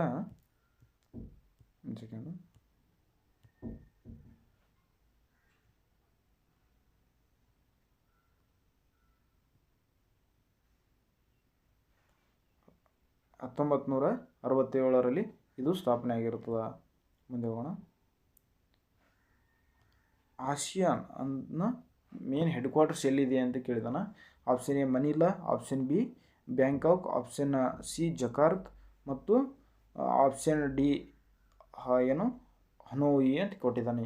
ಇದರಲ್ಲಿ ಸರಿಯಾದ ಉತ್ತರ ಯಾವುದಪ್ಪ ಅಂದ್ರೆ ಇಂಡೋನೇಷ್ಯಾದ ಜಕಾರ್ತ್ ಆಗಿರುತ್ತದೆ. ಇದರ ಬಗ್ಗೆ ನಾನು ಆಲ್ರೆಡಿ ಎಲ್ಲನೂ ಡೀಟೇಲಾಗಿ ಹೇಳಿದ್ದೀನಿ. ಬಟ್ ಇನ್ನೂ ಇದರಲ್ಲಿ ಏನಾದರೂ ಒಂದು ವೇಳೆ ತಪ್ಪು ಏನಾದರೂ ಆಗಿತ್ತು ನಾ ಹೇಳುವಾಗ ಒಂದು ಕೆಲವೊಂದು ಹೇಳುವಾಗ ಏನಾದ್ರು ತಪ್ಪಾದ್ರೆ ನೀವು ಕಾಮೆಂಟ್ ಮೂಲಕ ತಿಳಿಸಿ ನೆಕ್ಸ್ಟ್ ತರಗತಿಯಲ್ಲಿ ಅದನ್ನು ಕರೆಕ್ಷನ್ ಮಾಡೋಕ್ಕೆ ನಾನು ಪ್ರಯತ್ನ ಮಾಡ್ತೀನಿ. ಎಲ್ಲರಿಗೂ ಅನುಕೂಲ ಆಗಲಿ ಅಂತ ಹೇಳೋದು. ನೋಡಿ ಇಲ್ಲಿ ಮಾತು ಕೇಳಿದ ನೋಡಿ, ಬ್ರಿಕ್ಸ್ ಯಾವ ವರ್ಷದಲ್ಲಿ ಸ್ಥಾಪನೆ ಆಯಿತು ಅಂತ ಕೇಳಿದಾನೆ. ಬ್ರಿಕ್ಸ್ ಯಾವ ವರ್ಷದಲ್ಲಿ ಸ್ಥಾಪನೆ ಆಯಿತು ಅಂದ್ರೆ 2009ರಲ್ಲಿ ಸ್ಥಾಪನೆ ಆಯಿತು. ಬ್ರಿಕ್ಸ್ ಬ್ಯಾಂಕ್ ಯಾವ ವರ್ಷದಲ್ಲಿ ಸ್ಥಾಪನೆ ಆಯಿತು? 2012, 2013, 2014, 2015ರಲ್ಲಿ. ಇದು ಯಾವ ವರ್ಷದಲ್ಲಿ ಸ್ಥಾಪನೆ ಆಯಿತು ಅಂತ ಕೇಳಿದಾನೆ. ಬ್ರಿಕ್ಸ್ ಬ್ಯಾಂಕ್ ಹೇಳಿ. ಇದಕ್ಕೆ ಬ್ರಿಕ್ಸ್ ಬ್ಯಾಂಕ್ಗೆ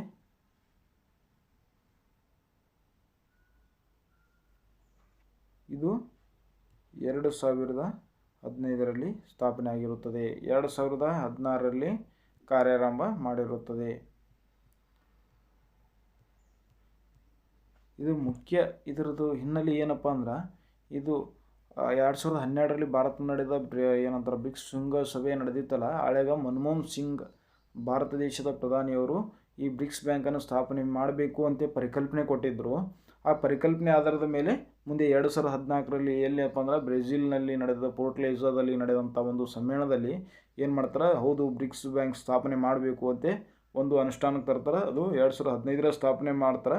2016 ಏನಪ್ಪ ಅಂದ್ರೆ ಕಾರ್ಯಾರಂಭ ಮಾಡ್ತದೆ. ಮುಂದೆ ಇಲ್ಲಿ ಕೊಟ್ಟಿದೆ ನೋಡಿ, ಏಷಿಯನ್ ಡೆವಲಪ್ಮೆಂಟ್ ಬ್ಯಾಂಕ್ ಯಾವ ವರ್ಷದಲ್ಲಿ ಸ್ಥಾಪನೆ ಆಯಿತು? ಈ option A 1960, option B 1966, option C 1970, option D ಏನಾಗಿರುತ್ತಪ್ಪ ಅಂದ್ರೆ 1975 ಆಗಿರುತ್ತದೆ. ಹಾಗಾಗಿ ಇದರ ಸರಿಯಾದ ಉತ್ತರ ಯಾವುದಪ್ಪ ಅಂದ್ರೆ 1966ರಲ್ಲಿ ಸ್ಥಾಪನೆ ಆಗಿರುತ್ತದೆ. ಇದರ ಕೇಂದ್ರ ಕಚೇರಿ ಎಲ್ಲಿದೆಪ್ಪ ಅಂದ್ರೆ ಫಿಲಿಪೈನ್ಸ್ನ ಮನಿಲಾದಾಗ ಅದ. ಫಿಲಿಪೈನ್ಸ್ ಯಾವ ಸಮುದ್ರದಲ್ಲಿ ಕಂಡುಬರುತ್ತದೆ ಅಂದ್ರೆ ಪೆಸಿಫಿಕ್ ಮಹಾಸಾಗರದಲ್ಲಿ ಕಂಡುಬರುತ್ತದೆ. ಇದೇ ರೀತಿ ನಾವೇನು ದೇಶಗಳು ನೋಡಿದಾಗ ಅದರ ರಾಜಧಾನಿ ಯಾವುದು ಅಂದರೆ ಪ್ರಮುಖವಾಗಿ ಅದು ಪ್ರಚಲಿತದಲ್ಲಿ ಇರಬೇಕು, ಅಥವಾ ಯಾವುದಾದ್ರು ಸಂಘಟನೆ ಹೋದಾಗ ಅದು ತಿಳ್ಕೊಳ್ಳೋಕೆ ಸಾಧ್ಯ ಆಗಿರಬೇಕು. ಮುಂದೆ ಹೋಗೋಣ. ಏಷ್ಯನ್ ಡೆವಲಪ್ಮೆಂಟ್ ಬ್ಯಾಂಕಲ್ಲಿ ಅತಿ ಹೆಚ್ಚು ಹೂಡಿಕೆ ಮಾಡಿರುವ 2 ದೇಶಗಳು ಯಾವುವು ಅಂತ ಕೇಳಿದಾನೆ.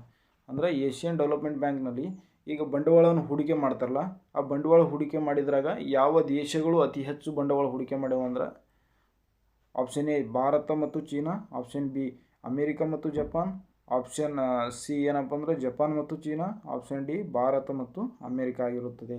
ಇದರಲ್ಲಿ ಸರಿಯಾದ ಉತ್ತರ ಯಾವುದಪ್ಪ ಅಂದ್ರೆ ಆಪ್ಷನ್ ಬಿ ಅಮೇರಿಕಾ ಮತ್ತು ಜಪಾನ್ ಅತಿ ಹೆಚ್ಚು ಹೂಡಿಕೆ ಮಾಡಿರ್ತವೆ.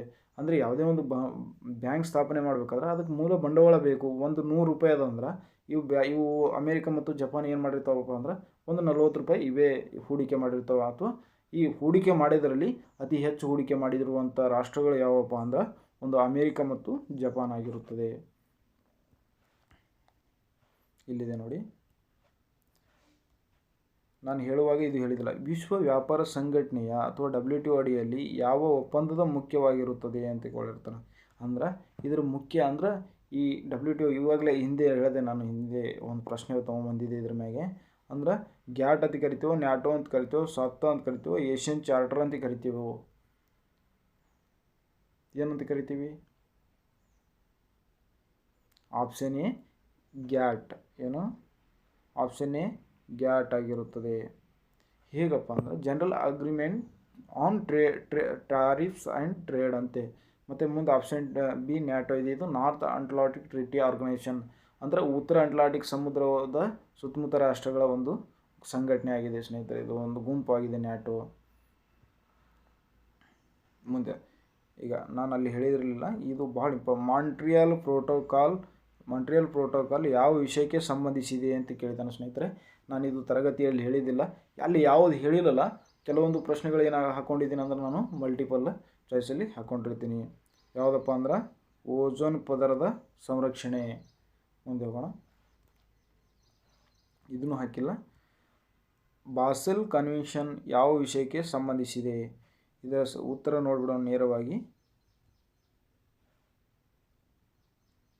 ಅಪಾಯಕಾರಿ ತ್ಯಾಜ್ಯ ವಸ್ತುಗಳ ಅಂತಾರಾಷ್ಟ್ರೀಯ ಒಂದು ವಹಿವಾಟು ಆಗಿದೆ ಬಾಸೆಲ್ ಕನ್ವೆನ್ಷನ್. ನೆಕ್ಸ್ಟ್ ಹೋಗೋಣ. ಸಾಪ್ತಾ ಅಂದರೆ south Asian free trade agreement ಯಾವ ಸಂಸ್ಥೆಗೆ ಸಂಬಂಧಿಸಿದೆ ಅಂತ ಕೇಳಿದಾನ. ಯಾವ ಸಂಸ್ಥೆಗೆ ಸಂಬಂಧಿಸಿದೆ ಅಂದರೆ ಇದು ಸಾರ್ಕ್ ಸಂಘಟನೆಗೆ ಸಂಬಂಧಿಸಿದೆ. ಸಾರ್ಕ್ ಸಂಘಟನೆ ಯಾವ ಸ್ಥಾಪನೆ ಆಯಿತು? 1985ರಲ್ಲಿ ಸ್ಥಾಪನೆ ಆಯಿತು ಡಿಸೆಂಬರಲ್ಲಿ. ಇದರ ಕೇಂದ್ರ ಕಚೇರಿ ಎಲ್ಲಿದೆ? ಬಾಂಗ್ಲಾದೇಶದ ಢಾಕಾದಲ್ಲಿದೆ. ಶಾಂಘೈ ಕೋಆಪರೇಷನ್ ಆರ್ಗನೈಸೇಷನ್ ಕೇಂದ್ರ ಕಚೇರಿ ಎಲ್ಲಿದೆ? ನಾನು ಇದ್ರ ಬಗ್ಗೆ ಹೇಳಿಲ್ಲ. ಇದು ಶಾಂಘೈದಲ್ಲಿದೆ, ಚೀನಾ ದೇಶದ ಶಾಂಘೈದಲ್ಲಿದೆ. ಬ್ರಿಕ್ಸ್ ದೇಶದ ಕೇಂದ್ರ ಕಚೇರಿ ಎಲ್ಲಿದೆ? ಮತ್ತು ಆಸಿಯಾನ್ದು ಜಕಾರ್ತ್, ಜಕಾರ್ತ್ ಇಂಡೋನೇಷ್ಯಾದ ಜಕಾರ್ತದಲ್ಲಿ ತನ್ನ ಹೆಡ್ ಕ್ವಾರ್ಟರ್ಸ್ ಹೊಂದಿದೆ. ಈ ರೀತಿ ನಾವು ಪ್ರತಿಯೊಂದು ಪ್ರಶ್ನೆ ನಾಲ್ಕು ಏನಂತಾರೆ ಆಪ್ಷನ್ಗಳಿಗೆ ಉತ್ತರ ಕೊಡ್ತಾ ಹೋದರೆ ಏನಾಗ್ತದಂದ್ರೆ, ಅಥವಾ ಅದನ್ನು ಅನಲೈಸ್ ಮಾಡ್ತಾ ಹೋದಾಗ ನಾವು ಏನಂತಾರೆ ಮುಂದೆ ಎಕ್ಸಾಮಲ್ಲಿ ಕನ್ಫ್ಯೂಸ್ ಆಗುವಂಥ ಒಂದು ಸಾಧ್ಯತೆ ಕಮ್ಮಿ ಇರ್ತದೆ. ಮುಂದೆ ಹೋಗೋಣ.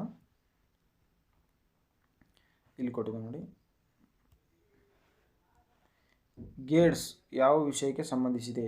General agreement on trade in service, ಸರಕು ವ್ಯಾಪಾರಗಳು, ಸೇವಾ ಕ್ಷೇತ್ರದ ವ್ಯಾಪಾರ, ಕೃಷಿ ಉತ್ಪನ್ನ ಮತ್ತು ಹವಾಮಾನ ಬದಲಾವಣೆ ಆಗಿರುತ್ತದೆ. ನಾವು ಇಲ್ಲೇ ಒಂದು ಟೆಕ್ನಿಕ್ ಮೂಲಕ ನಾವು ಏನಂದ್ರೆ ಇದಕ್ಕೆ ಆನ್ಸರ್ ಮಾಡ್ಬೋದು. ಏನಪ್ಪ ಅಂದ್ರೆ ಇಲ್ಲಿ ನೋಡಿ, ಸರ್ವೀಸಸ್ ಅತಿ ಅವನೇ ಕೊಟ್ಟಾನ. ಇದ್ರೊಳಗೆ ಸರ್ವೀಸ್ ಅತಿ ಆಪ್ಷನ್ದಾಗ ಯಾವ್ದು? ಆಪ್ಷನ್ ಬಿ ಒಂದೇ ಅದ, ಸೇವಾ ಕ್ಷೇತ್ರ. ಸೇವಾ ಅಂದರೆ ಸರ್ವೀಸ್ ಅಲ್ಲ, ಸೇವಾ ಕ್ಷೇತ್ರದ ಒಂದು ವ್ಯಾಪಾರಕ್ಕೆ ಗೇಟ್ಸ್ ಸಂಬಂಧಪಟ್ಟಿದೆ. ಏನಂತಾರೆ ನಾವು 3 ಏನಂತಾರೆ ಮಲ್ಟಿಲ್ಯಾಟ್ರಲ್ ಅಗ್ರಿಮೆಂಟ್ಸ್ ಅತಿ ಓದಿದಲ್ಲ, ಅದರಲ್ಲಿ ಇದು ಬರ್ತದೆ. ಗೇಟ್ಸ್ ಅತಿ ಬರ್ತದೆ, ಮುಂದೆ ಗ್ಯಾಟ್ ಅತಿ ಬದ. ಈ ಪ್ರತಿಯೊಂದು ನಾವು ಓದ್ತಾ ಹೋಗಬೇಕು. ಮುಂದೆ ಹೋಗೋಣ. ಟ್ರಿಮ್ಸ್ ಅತಿ ಬರ್ತದೆ. ಟ್ರಿಮ್ಸ್ ಅಂದ್ರೆ ಟ್ರೇಡ್ ರಿಲೇಟೆಡ್ ಇನ್ವೆಸ್ಟ್ಮೆಂಟ್ ಮೆಜರ್ಸ್ ಯಾವ ವಿಷಯಕ್ಕೆ ಸಂಬಂಧಿಸಿದೆ? ಇದು ಯಾವ ವಿಷಯಕ್ಕೆ ಸಂಬಂಧಿಸಿದೆ ಅಂದ್ರೆ ಬಂಡವಾಳ ಹೂಡಿಕೆ ಮತ್ತು ಅದರ ನಿಯಂತ್ರಣಕ್ಕೆ ಸಂಬಂಧಿಸಿದೆ. ಮುಂದೆ ಹೋಗೋಣ.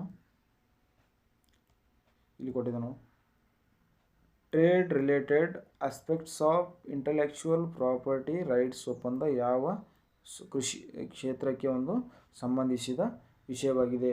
ಇದು ಆವಾಗಲೇ ಹೇಳಿದೆ ನಾನು, ಇದು ಪೇಟೆಂಟ್ಗೆ ಸಂಬಂಧಿಸಿದ ಒಂದು ವಿಷಯವಾಗಿದೆ. ಯಾವುದೇ ಒಂದು ವಸ್ತುವನ್ನು ನಾನು ಇದನ್ನು ರಿಸರ್ಚ್ ಆ್ಯಂಡ್ ಡೆವಲಪ್ಮೆಂಟ್ ಮಾಡಿ ಯಾವುದೋ ಒಂದು ರೋಗಕ್ಕೆ ಔಷಧಿ ಕಂಡುಹಿಡಿಯೋದಾಗಲಿ ಅಥವಾ ಯಾವುದೇ ಒಂದು ವಸ್ತುಗಳನ್ನು ನಾವು ತಯಾರಿಸ್ತೇವಲ್ಲ, ಆ ತಯಾರಿಸಿದ ವಸ್ತುಗಳಿಗೆ ಮಾರಾಟ ಮಾಡುವ ಹಕ್ಕು, ಬೆಲೆ ನಿಗದಿ ಮಾಡುವ ಹಕ್ಕು ಸಂಪೂರ್ಣ ಯಾರಿಗೆ ಇರ್ತದೆ ಅಂದ್ರೆ ಅದು ತಯಾರಿಸಿದ ತಯಾರಿಕರಿಗೆ ಇರ್ತದೆ. ಯಾಕಪ್ಪ ಅಂದ್ರೆ ನಾನು ಅದಕ್ಕೆ ಸಿಕ್ಕಾಪಟ್ಟಿ ನಾನು ರಿಸರ್ಚ್ ಆ್ಯಂಡ್ ಡೆವಲಪ್ಮೆಂಟ್ಗೆ ಅಮೌಂಟನ್ನು ಸುರಿದು ರಿಸರ್ಚ್ ಆ್ಯಂಡ್ ಡೆವಲಪ್ಮೆಂಟ್ ಮಾಡಿ ಒಂದು ವಸ್ತುವನ್ನು ಕಂಡುಹಿಡಿದಾಗ ಅದನ್ನು ಮತ್ತೊಬ್ಬ ವ್ಯಕ್ತಿ ತಂದು ಕಾಪಿ ಫಾರ್ವರ್ಡ್ ಮಾಡಿ ಏನು ಮಾಡ್ತಾನೆ, ಕಾಪಿ ಮಾಡಿಕೆ ಒಂದು ವಸ್ತುವನ್ನು ಮಾರ್ಕೆಟಿಗೆ ತಂದಾಗ ಅವ ವಸ್ತು ಏನು ಮಾಡ್ತಾನೆ, ₹100 ಇಡ್ತಾನೆ. ಯಾಕಂದ್ರೆ ರಿಸರ್ಚ್ ಆ್ಯಂಡ್ ಡೆವಲಪ್ಮೆಂಟ್ಗೆ ಅವ ಏನಂತಾರೆ ಅದಕ್ಕೆ ರಿಸರ್ಚ್ ಆ್ಯಂಡ್ ಡೆವಲಪ್ಮೆಂಟ್ಗೆ ಅವ ಏನು ಮಾಡಿರ್ತಾನಪ್ಪ ಅಂದ್ರೆ ದುಡ್ಡೇ ಹಾಕಿರಲ್ಲ, ಅವನು ಬೇರೆ ಕಾಪಿ ಮಾಡಿ ಪೇಸ್ಟ್ ಮಾಡಿರ್ತಾನೆ, ಅವನಿಗೆ ಖರ್ಚು ಕಮ್ಮಿ ಇರ್ತದೆ. ಹಾಗಾಗಿ ಅಂಥ ವ್ಯಕ್ತಿಗಳ ವಿರುದ್ಧ ಒಂದು ಕಾನೂನು ಕ್ರಮ ತಗೋಬೇಕು ಅಂತ ಏನು ಮಾಡ್ತಾರಪ್ಪ ಅಂದ್ರೆ ಟ್ರಿಪ್ಸ್ ಇದೊಂದು ಏನಂತಾರೆ ಇದೊಂದು ಅಗ್ರಿಮೆಂಟ್ ಇರ್ತದೆ. ಇದು ಸರಿಯಾದ ಉತ್ತರ ಯಾವುದಪ್ಪ ಅಂದ್ರೆ ಇಲ್ಲಿದೆ ನೋಡು. ಬೌದ್ಧಿಕ ಆಸ್ತಿ ಹಕ್ಕುಗಳು ಅಂದ್ರೆ ಪೇಟೆಂಟ್, ಪ್ರತಿನಿಧಿ ಹಕ್ಕು ಮತ್ತು ಟ್ರೇಡ್ ಮಾರ್ಕ್ ಹಕ್ಕು.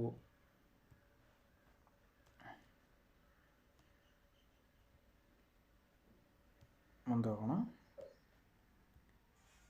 WTO ಅಡಿಯಲ್ಲಿ ಬರುವ ಟ್ರಿಪ್ಸ್ ಒಪ್ಪಂದವನ್ನು ಯಾವ ವರ್ಷದಲ್ಲಿ ಸಹಿ ಮಾಡಲಾಯಿತು? ಇದು 1994ರಲ್ಲಿ ಸಹಿ ಮಾಡಲಾಯಿತು. ಈಗ ನೆಕ್ಸ್ಟ್ ಹೋಗೋಣ. ಯಾವುದಪ್ಪ ಇಲ್ಲೊಂದು ತಿಳ್ಕೊಳ್ಳಿ, ಒಂದು ಅಗ್ರಿಮೆಂಟ್ ಮರ್ಕೇಶ್ ಅಗ್ರಿಮೆಂಟ್ ಅಂತ ಇದು ಮರ್ಕೇಶ್ ಅಗ್ರಿಮೆಂಟ್ ಯಾವಾಗ ಆಯ್ತಪ್ಪ ಅಂದ್ರೆ 1994ರಲ್ಲಿ ಇದು WTO ಅಡಿಯಲ್ಲಿ ಬರುವ ಒಂದು ಟ್ರಿಪ್ಸ್ ಒಪ್ಪಂದಕ್ಕೆ ಸಹಿ ಆಗ್ತು. ಯಾವಾಗ ಅಂದ್ರೆ 1995ರಲ್ಲಿ. ಮುಂದೆ ಹೋಗೋಣ. ಟ್ರಿಪ್ಸ್ ಒಪ್ಪಂದ ಅಡಿಯಲ್ಲಿ ಕೆಳಗಿನ ಯಾವುದನ್ನು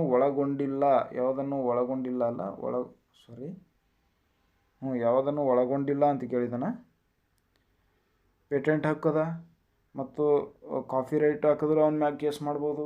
ನೆಕ್ಸ್ಟ್ ಸೈನಿಕ ಒಪ್ಪಂದಗಳಿಗೆ ಇದಿಲ್ಲ ಟ್ರೇಡ್ ಮಾರ್ಕ್ ತೊಗೋಬೋದು.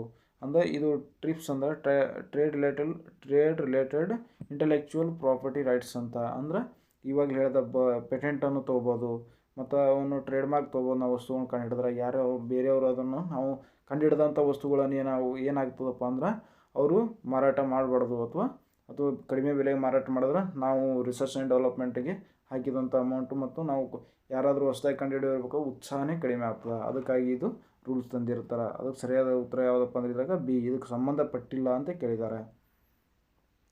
ಟ್ರಿಪ್ಸ್ ಒಪ್ಪಂದವನ್ನು ಜಾರಿಗೆ ತರಲು ಯಾವ ಸಂಸ್ಥೆಯನ್ನು ನೋಡಿಕೊಳ್ಳುತ್ತದೆ ಅಂತ ಕೇಳಿದಾನ. ಟ್ರಿಪ್ಸ್ ಇದು ಯಾವ ಸಂಸ್ಥೆ ಜಾರಿಗೆ ತರುತ್ತದೆ ಅಂತ ಕೇಳಿದಾನ. ಇದು ಸರಿಯಾದ ಉತ್ತರ ನೀವು ಕಾಮೆಂಟ್ಸ್ ಮೂಲಕ ಹಾಕ್ಲಿಕ್ಕೆ ಸಾಧ್ಯ ಆಗಿರಬೇಕು.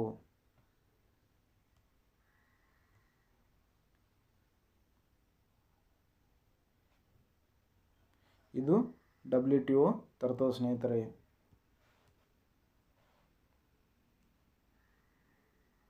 ನೋಡೋಣ.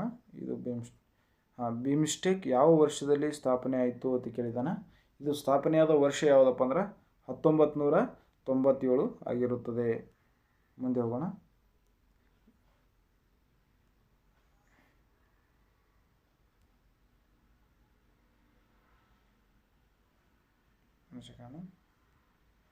ಈ ಕೆಳಗಿನ ಯಾವುದು ಬಿಮ್ಸ್ಟೆಕ್ ಸದಸ್ಯತ್ವ ರಾಷ್ಟ್ರವಲ್ಲ ಅಂತ ಕೇಳಿದಾನೆ. ಯಾವುದಂದ್ರೆ ಭಾರತ, ಥೈಲ್ಯಾಂಡ್, ಬಾಂಗ್ಲಾದೇಶ್ ಮತ್ತು ಪಾಕಿಸ್ತಾನ್ ಆಗಿರುತ್ತದೆ. ಯಾವುದು ಇದರ ಸದಸ್ಯತ್ವ ರಾಷ್ಟ್ರ ಅಲ್ಲ ಅಂದ್ರೆ BIMSTEC by of Bengal initiative ಏನು ಬಂಗಾಳ ಕೊಲ್ಲಿಯ ಗಡಿಯನ್ನು ಹಂಚಿಕೊಂಡಿರುವ ರಾಷ್ಟ್ರಗಳ ಒಂದು ಗುಂಪು ಏನಾಗಿರುತ್ತಪ್ಪ ಅಂದ್ರೆ ಇದರದ ಸದಸ್ಯತ್ವ ರಾಷ್ಟ್ರಗಳಿರ್ತಾವೆ. ಅದಕ್ಕಾಗಿ ಆಲ್ರೆಡಿ ನಾವು ಬೇ ಆಫ್ ಬೆಂಗಾಲ್ ಮತ್ತು ಇದು ಬಿಮ್ಸ್ಟೆಕ್ ಬಗ್ಗೆ ನಾವು ಆಲ್ರೆಡಿ ಅಧ್ಯಯನ ಮಾಡಿದ್ದೇವೆ. ಬಿಮ್ಸ್ಟೆಕ್ 2025 ಯುವ ಶೃಂಗಸಭೆ ಎಲ್ಲಿ ನಡೀತದಪ್ಪ ಅಂದ್ರೆ ಇದೇ ನಮ್ಮ ಭಾರತ ದೇಶದ ಗುಜರಾತ್ ರಾಜ್ಯದ ಗಾಂಧಿನಗರದಲ್ಲಿ ನಡೆದಿದೆ. ಮತ್ತು 2022ರಲ್ಲಿ ಈ ಬಿಮ್ಸ್ಟೆಕ್ ಸಭೆ ನಡೀತಿತ್ತು. ಇದು ಬಿಮ್ಸ್ಟೆಕ್ ಸಭೆ ಪ್ರತಿ 4 ವರ್ಷಕ್ಕೊಮ್ಮೆ ಏನು ಮಾಡ್ತಾರಪ್ಪ ಅಂದ್ರೆ ಸಭೆಯನ್ನು ಕರೀತಾರೆ. ಆದರೆ 2024ರಲ್ಲಿ ಸಭೆ ಕರಿಬೇಕಾಗಿತ್ತು. ಥೈಲ್ಯಾಂಡ್ ದೇಶದಲ್ಲಿ ಹಲವಾರು ರಾಜಕೀಯ ಕಾರಣಗಳಿಂದ ಇದೇನದ ಸಭೆಯನ್ನು ಮುಂದೂಡ್ಯಾರ ಅಂತ ನಾನು ಹೇಳಿದ್ದ. ಹಾಗಾಗಿ ಇದು ಯಾವುದಪ್ಪ ಅಂದ್ರೆ ಇದಕ್ಕೆ ಸರಿಯಾದ ಉತ್ತರ ಯಾವುದಪ್ಪ ಅಂದ್ರೆ ಪಾಕಿಸ್ತಾನ್ ಬಿಮ್ಸ್ಟೆಕ್ ಒಳಗೆ ಇಲ್ಲ. ಇಲ್ಲಿ ಕೊಟ್ಟಿದ್ದಾನೆ ನಾನು ಹೇಳೋದಲ್ಲ ಇವಾಗಲೇ. ಬಿಮ್ಸ್ಟೆಕ್ 2025ರ ಶೃಂಗಸಭೆಯನ್ನು ಯಾವ ದೇಶ ಆತಿಥ್ಯ ನೀಡಲಿದೆ ಅಂದ್ರೆ ಥೈಲ್ಯಾಂಡ್ ದೇಶ ಆತಿಥ್ಯ ನೀಡಲಿದೆ. ನೆಕ್ಸ್ಟ್ ನೋಡೋಣ. ನಾನು WTO ಹೇಳುವಾಗ ನಾನು IMF ಹೇಳುವಾಗ ಒಂದು SDR ಬಗ್ಗೆ ನಾವು ನಿಮ್ಗೆ ಹೇಳಲು ಸ್ವಲ್ಪ ಮರ್ತಿದ್ದ. ಅದಕ್ಕಾಗಿ ನಾನು ಇದು ಪ್ರಶ್ನೆ ಹಾಕಿದ್ದೀನಿ. ಏನಪ್ಪ ಅಂದ್ರೆ ಸ್ಪೆಷಲ್ ಡ್ರಾಯಿಂಗ್ ರೈಟ್ಸ್ ಯಾವ ಸಂಸ್ಥೆಗೆ ಸಂಬಂಧಿಸಿದೆಯಪ್ಪ ಅಂದ್ರೆ ಇದು ಏನಪ್ಪ ಅಂದ್ರೆ ಇಂಟರ್ನ್ಯಾಷನಲ್ ಮಾನಿಟರಿ ಫಂಡ್ಗೆ ಸಂಬಂಧಿಸಿದೆ. ಇಂಟರ್ನ್ಯಾಷನಲಿ ಮಾನಿಟರಿ ಫಂಡ್ದ HQ ಎಲ್ಲಪ್ಪ ಅಂದ್ರೆ ವಾಷಿಂಗ್ಟನ್ DC. ಇದು ಯಾವಾಗ ಸ್ಥಾಪನೆ ಆಯಿತು, ಹಿಂಗೆ ಪ್ರತಿಯೊಂದು ನಾವು ರಿಕಾಲ್ ಮಾಡ್ತಾ ಓದ್ಕೋತ ಹೋಗೋಣ. ನೆಕ್ಸ್ಟ್ ಹೋಗೋಣಪ್ಪ ಅಂದ್ರೆ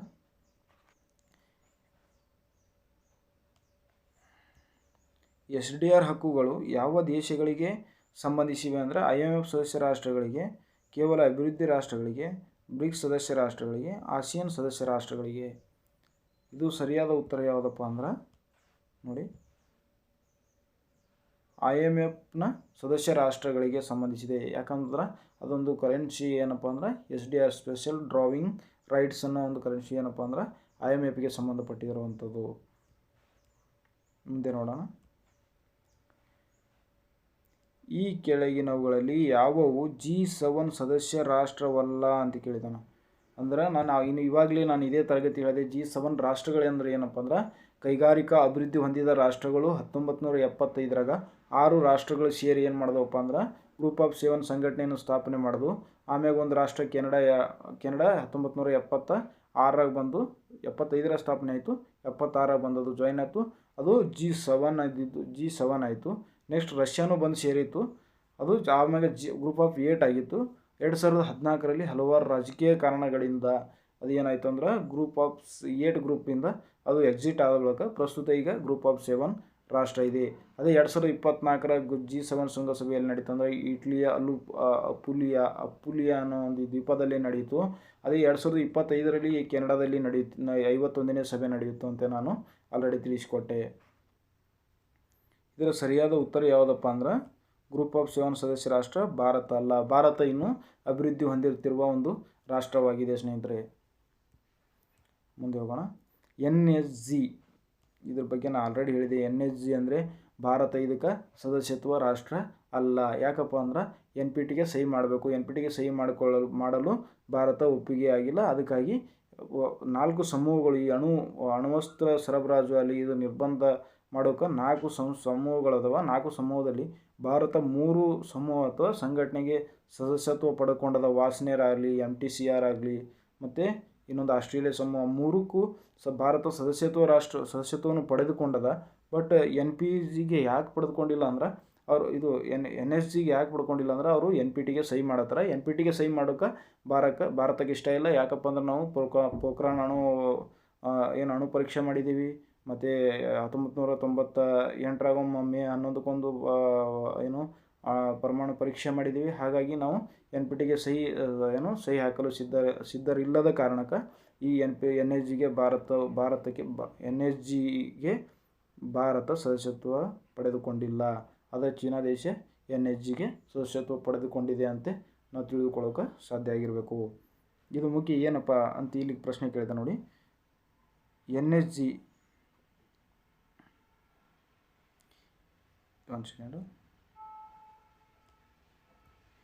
NSGಯು ಯಾವ ಉದ್ದೇಶಕ್ಕಾಗಿ ಸ್ಥಾಪಿಸಲಾಯಿತು ಅಂತ ಕೇಳಿದೆ.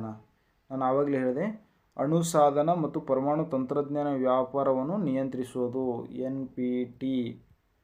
ಆವಾಗಲೇ ಹೇಳಿದೆ. ನೆಕ್ಸ್ಟ್ ಹೋಗೋಣ. ಇದು ಸರಿಯಾದ ಉತ್ತರ B ಆಗಿರುತ್ತದೆ. ನೆಕ್ಸ್ಟ್ ಅಲ್ಲಿ ನಾನು MTCR ಹೇಳುವಾಗ ಒಂದು ಪಾಯಿಂಟ್ ಬಿಟ್ಟಿದೆ. ಅದಕ್ಕಾಗಿ ಈ ಪ್ರಶ್ನೆ ಹಾಕಿನಿ. MTCR ಮುಖ್ಯವಾಗಿ ಯಾವ ಮಟ್ಟದ ಕ್ಷಿಪಣಿಗಳಿಗೆ ಸಂಬಂಧಿಸಿದೆ ಅಂತ ಕೇಳಿದಾನ. ಇದಕ್ಕೆ ಸರಿಯಾದ ಉತ್ತರ ಯಾವುದಪ್ಪ ಅಂದ್ರೆ 300 ಕಿಲೋಮೀಟರ್ ರೇಂಜ್ ಮತ್ತು 500 kg ಸಾಮರ್ಥ್ಯ ಇರುವ ಒಂದು ಕ್ಷಿಪಣಿಗೆ ಸಂಬಂಧಪಟ್ಟಿರುತ್ತದೆ ಸ್ನೇಹಿತರೆ. ಇದು ನೋಡಿ, ವಾಸ್ನೇರ ಇದರ HQ ಎಲ್ಲದತ್ತೆ ನೀವು ಹೇಳಕ್ಕೆ ಸಾಧ್ಯ ಆಗಿರಬೇಕು. ಆಸ್ಟ್ರೇಲಿಯಾದಾಗ. ಹಿಂಗೆ ಪ್ರತಿಯೊಂದು ನೆನಪು ಮಾಡ್ಕೋತಾ ಓದ್ಕೋತಾ ಹೋಗಬೇಕು. ಏನದು ಪ್ರಶ್ನೆಪ್ಪ ಅಂದ್ರೆ ವಾಸ್ನೇರ ಅಗ್ರಿಮೆಂಟು ಯಾವ ಕ್ಷೇತ್ರಕ್ಕೆ ಸಂಬಂಧಿಸಿದೆ? ಜಾಗತಿಕ ಕ್ಷಿಪಣಿ ತಂತ್ರಜ್ಞಾನ ನಿಯಂತ್ರಣ, ರಾಸಾಯನಿಕ ವ್ಯವಹಾರ ನಿರ್ವಹಣೆ ಮತ್ತು ವಾಣಿಜ್ಯ ಮತ್ತು ಹಕ್ಕುಗಳ ಹಂಚಿಕೆ, ವಿಶೇಷವಾಗಿ ಯುರೋಪಿನ ಕ್ಷಿಪಣಿ ತಂತ್ರಜ್ಞಾನದ ಸಹಕಾರವಾಗಿದೆ. ಯಾವುದು ಇದರ ಸರಿಯಾದ ಉತ್ತರಪ್ಪ ಅಂದ್ರೆ ಆಪ್ಷನ್ ಡಿ, ವಿಶೇಷವಾಗಿ ಯುರೋಪಿನ ಕ್ಷಿಪಣಿ ತಂತ್ರಜ್ಞಾನದ ಒಂದು ಸಹಕಾರವಾಗಿದೆ. ಮುಂದೆ ಹೋಗೋಣ. ಯಾಕಂದ್ರೆ ಈ ಇಂಟರ್ನ್ಯಾಷನಲ್ ಆರ್ಗನೈಜೇಷನ್ ಬಗ್ಗೆ ಯಾವ ರೀತಿ ಪ್ರಶ್ನೆಗಳು ಬರ್ತಾವಂತೆ ನಾವು ಒಂದು MCQ ನೋಡಿಬಿಟ್ಟೆ. ಪ್ರಶ್ನೆಗಳು ಇದಕ್ಕೆ ಬರೋಕ್ಕೆ ಸಾಧ್ಯ ಆಗಿರ್ತಾವೆ ಮತ್ತು ಇದರ ಸುತ್ತಮುತ್ತಲೇ ಬಂದಿರ್ತಾವೆ. ನಾವು ಸ್ವಲ್ಪ ಅನಲೈಸ್ ಮತ್ತು ಕರೆಂಟ್ ಅಫೇರ್ಸ್ನಲ್ಲಿ ಏನೇನು ಬಂದಿರ್ತಾವೆ, WTO ಏನಾದರೂ ಕರೆಂಟ್ ಅಫೇರ್ಸಲ್ಲಿ ಬಂದ್ರೆ, ಏನಾದರೂ ಪೇಪರಲ್ಲಿ ಬಂದ್ರೆ ಅದು ಅಪ್ಡೇಟ್ ಮಾಡ್ಕೊಳ್ಳೋಕೆ ಸಾಧ್ಯ ಆಗಿರಬೇಕು. ಈ ಕೆಳಗಿನವುಗಳಲ್ಲಿ ಯಾವುವು ಕ್ಷಿಪಣಿ ಮತ್ತು ಅಥವಾ ಅಣು ತಂತ್ರಜ್ಞಾನ ನಿಯಂತ್ರಣ ಒಪ್ಪಂದಗಳಿಗೆ ಸೇರಿದವು ಅಂತ ಕೇಳಿದಾನ. ಸೇರಿದವು ಅಂತಲ್ಲ, ಯಾವುದು ಸೇರಿಲ್ಲ ಅಂತ ಕೇಳಬೇಕಾಗಿತ್ತು. ಇದು ಸೇರಿಲ್ಲ, ಯಾವುದು ಸೇರಿಲ್ಲ ಅಂತೆ. ಪ್ರಶ್ನೆ ಏನಪ್ಪ ಅಂದರೆ ಇದು ಒಂದು ಸೆಕೆಂಡ್ ಸ್ವಲ್ಪ ರಾಂಗ್ ಆಗಿದೆ. ಇದು ಅಲ್ಲೇನು ಒಪ್ಪಂದಗಳಿಗೆ ಸೇರಿಲ್ಲ ಅಂತ ಆಗಬೇಕಿದು. ಸೇರಿಲ್ಲ. ಈ ಕೆಳಗಿನವುಗಳಲ್ಲಿ ಯಾವುವು ಕ್ಷಿಪಣಿ ಮತ್ತು ಅಥವಾ ಅಣು ತಂತ್ರಜ್ಞಾನ ನಿಯಂತ್ರಣ ಒಪ್ಪಂದಗಳಿಗೆ ಸೇರಿಲ್ಲ ಅಂದ್ರೆ NSG, MTCR, ಆಸ್ಟ್ರೇಲಿಯನ್ ಗ್ರೂಪ್ ಮತ್ತು ಬಿಮ್ಸ್ಟೆಕ್. ಇದರಲ್ಲಿ ಯಾವುದು ಸೇರಿಲ್ಲಪ್ಪ ಅಂದ್ರೆ ಬಿಮ್ಸ್ಟೆಕ್ ಸೇರಿರುವುದಿಲ್ಲ. ಮುಂದೆ ಹೋಗೋಣ. ನಾನು ಕ್ವಾಡ್ ಬಗ್ಗೆ ಸ್ವಲ್ಪ ಅಲ್ಲಿ ಹೇಳಿರಲಿಲ್ಲ. ಕ್ವಾಡ್ ಗ್ರೂಪು ಮುಖ್ಯವಾಗಿ ಯಾವ ಉದ್ದೇಶಕ್ಕೆ ಸ್ಥಾಪನೆ ಆಗ್ಯದಪ್ಪ ಅಂದ್ರೆ ಇಂಡೋ ಪೆಸಿಫಿಕ್ ಭದ್ರತೆ ಮತ್ತು ಮುಕ್ತ ಸಾಗರ ನಿಯಮಗಳು. ಇವು ಕ್ವಾಡ್ ರಾಷ್ಟ್ರಗಳು ಈ ಇಂಡೋ ಪೆಸಿಫಿಕ್ ಪೆಸಿಫಿಕ್ ಮಹಾಸಾಗರ ಅದಲ್ಲ, ಅಲ್ಲಿರುವಂಥ ರಾಷ್ಟ್ರಗಳು ಸೇರಿ ಒಂದು ಗುಂಪು ಮಾಡ್ಕೋತಾವೆ. ಯಾವ 4 ರಾಷ್ಟ್ರಗಳು ಒಂದೇನಪ್ಪ ಅಂದ್ರೆ ಭಾರತದ, ಜಪಾನ, ಆಸ್ಟ್ರೇಲಿಯಾ ಮತ್ತು ಅಮೇರಿಕ 4 ರಾಷ್ಟ್ರಗಳು ಸೇರಿ ಒಂದು ಗ್ರೂಪ್ ಮಾಡ್ಕೋತಾವ. ಯಾವ ರಾಷ್ಟ್ರ ಅದರ ಉದ್ದೇಶ ಏನಪ್ಪ ಅಂದ್ರೆ ಇಂಡೋ ಪೆಸಿಫಿಕ್ ಭದ್ರತೆ ಮತ್ತು ಮುಕ್ತ ಸಾಗರಗಳ ನಿಯಮ ಅಂತ ಅರ್ಥ. ಅದರ ನಿಯಮಗಳನ್ನು ಮಾಡುವುದು ಇದರ ಮುಖ್ಯ ಉದ್ದೇಶ ಆಗಿರ್ತದೆ. ಮುಂದೆ ಹೋಗೋಣ. ನಾವು ಇಂಟರ್ನ್ಯಾಷನಲ್ ಆರ್ಗನೈಜೇಷನ್ ಬಗ್ಗೆ ಓದುವಾಗ ಫುಡ್ ಆ್ಯಂಡ್ ಅಗ್ರಿಕಲ್ಚರ್ ಆರ್ಗನೈಜೇಷನ್ ಬಗ್ಗೆ ನಾವು ಏನು ಮಾಡಿದ್ದೀವಿ, ಓದಿದಿಲ್ಲ. ಅದಕ್ಕಾಗಿ ಇಲ್ಲಿ ಅದ್ರ ಬಗ್ಗೆ ಪ್ರಶ್ನೆ ಹಾಕೊಂಡು ಬಂದೀನಿ. ಪ್ರಶ್ನೆ ಅಲ್ಲ, ಫುಡ್ ಆ್ಯಂಡ್ ಅಗ್ರಿಕಲ್ಚರ್ ಆರ್ಗನೈಜೇಷನ್ ಯಾವಾಗ ಅಂದ್ರೆ 1945ರಲ್ಲಿ ಸ್ಥಾಪನೆ ಆಯಿತು. ಇದು ಇಟಲಿ ದೇಶದ ರೋಮ್ದಲ್ಲಿ ಇದರ ಕೇಂದ್ರ ಕಚೇರಿಯನ್ನು ಹೊಂದಿದೆ. ಇದರ ಮುಖ್ಯ ಉದ್ದೇಶ ಏನಪ್ಪ ಅಂದ್ರೆ ಜಾಗತಿಕ ಆಹಾರ ಭದ್ರತೆಯನ್ನು ಹೆಚ್ಚಿಸೋದು, ದಾರಿದ್ರ್ಯ ಅಂದರೆ ಬಡತನ ನಿವಾರಣೆ, ಆಹಾರ ಉತ್ಪಾದನೆ ಮತ್ತು ಪೋಷಣೆಯನ್ನು ಸುಧಾರಿಸುವುದು, ರೈತರಿಗೆ ತಾಂತ್ರಿಕ ತಂತ್ರಜ್ಞಾನ, ನಾವೀನ್ಯತೆ, ಶ್ರಮ ಪರಿಹಾರ ಒದಗಿಸುವುದು ಇದರ ಮುಖ್ಯ ಉದ್ದೇಶ ಆಗಿರ್ತದೆ. ಮುಂದೆ ಹೋಗೋಣ.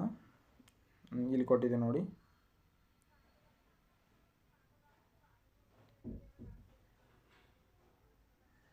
ಇದು ಏನು ಅಲ್ಲ ಅಂತ ಮಾಡ್ಕೋಬೇಕಿದು. FAO ಉದ್ದೇಶ ಅಲ್ಲ ಅತಿ ಜಾಗತಿಕ ಆಹಾರ ಭದ್ರತೆಯನ್ನು FAOದ ಉದ್ದೇಶ ದಾರಿದ್ರ್ಯ ನಿವಾರಣೆ ಅಂದರೆ ಬಡತನ ನಿವಾರಣೆ, ರೈತರಿಗೆ ತಾಂತ್ರಿಕ ಮತ್ತು ತಂತ್ರಜ್ಞಾನದ ನೆರವು.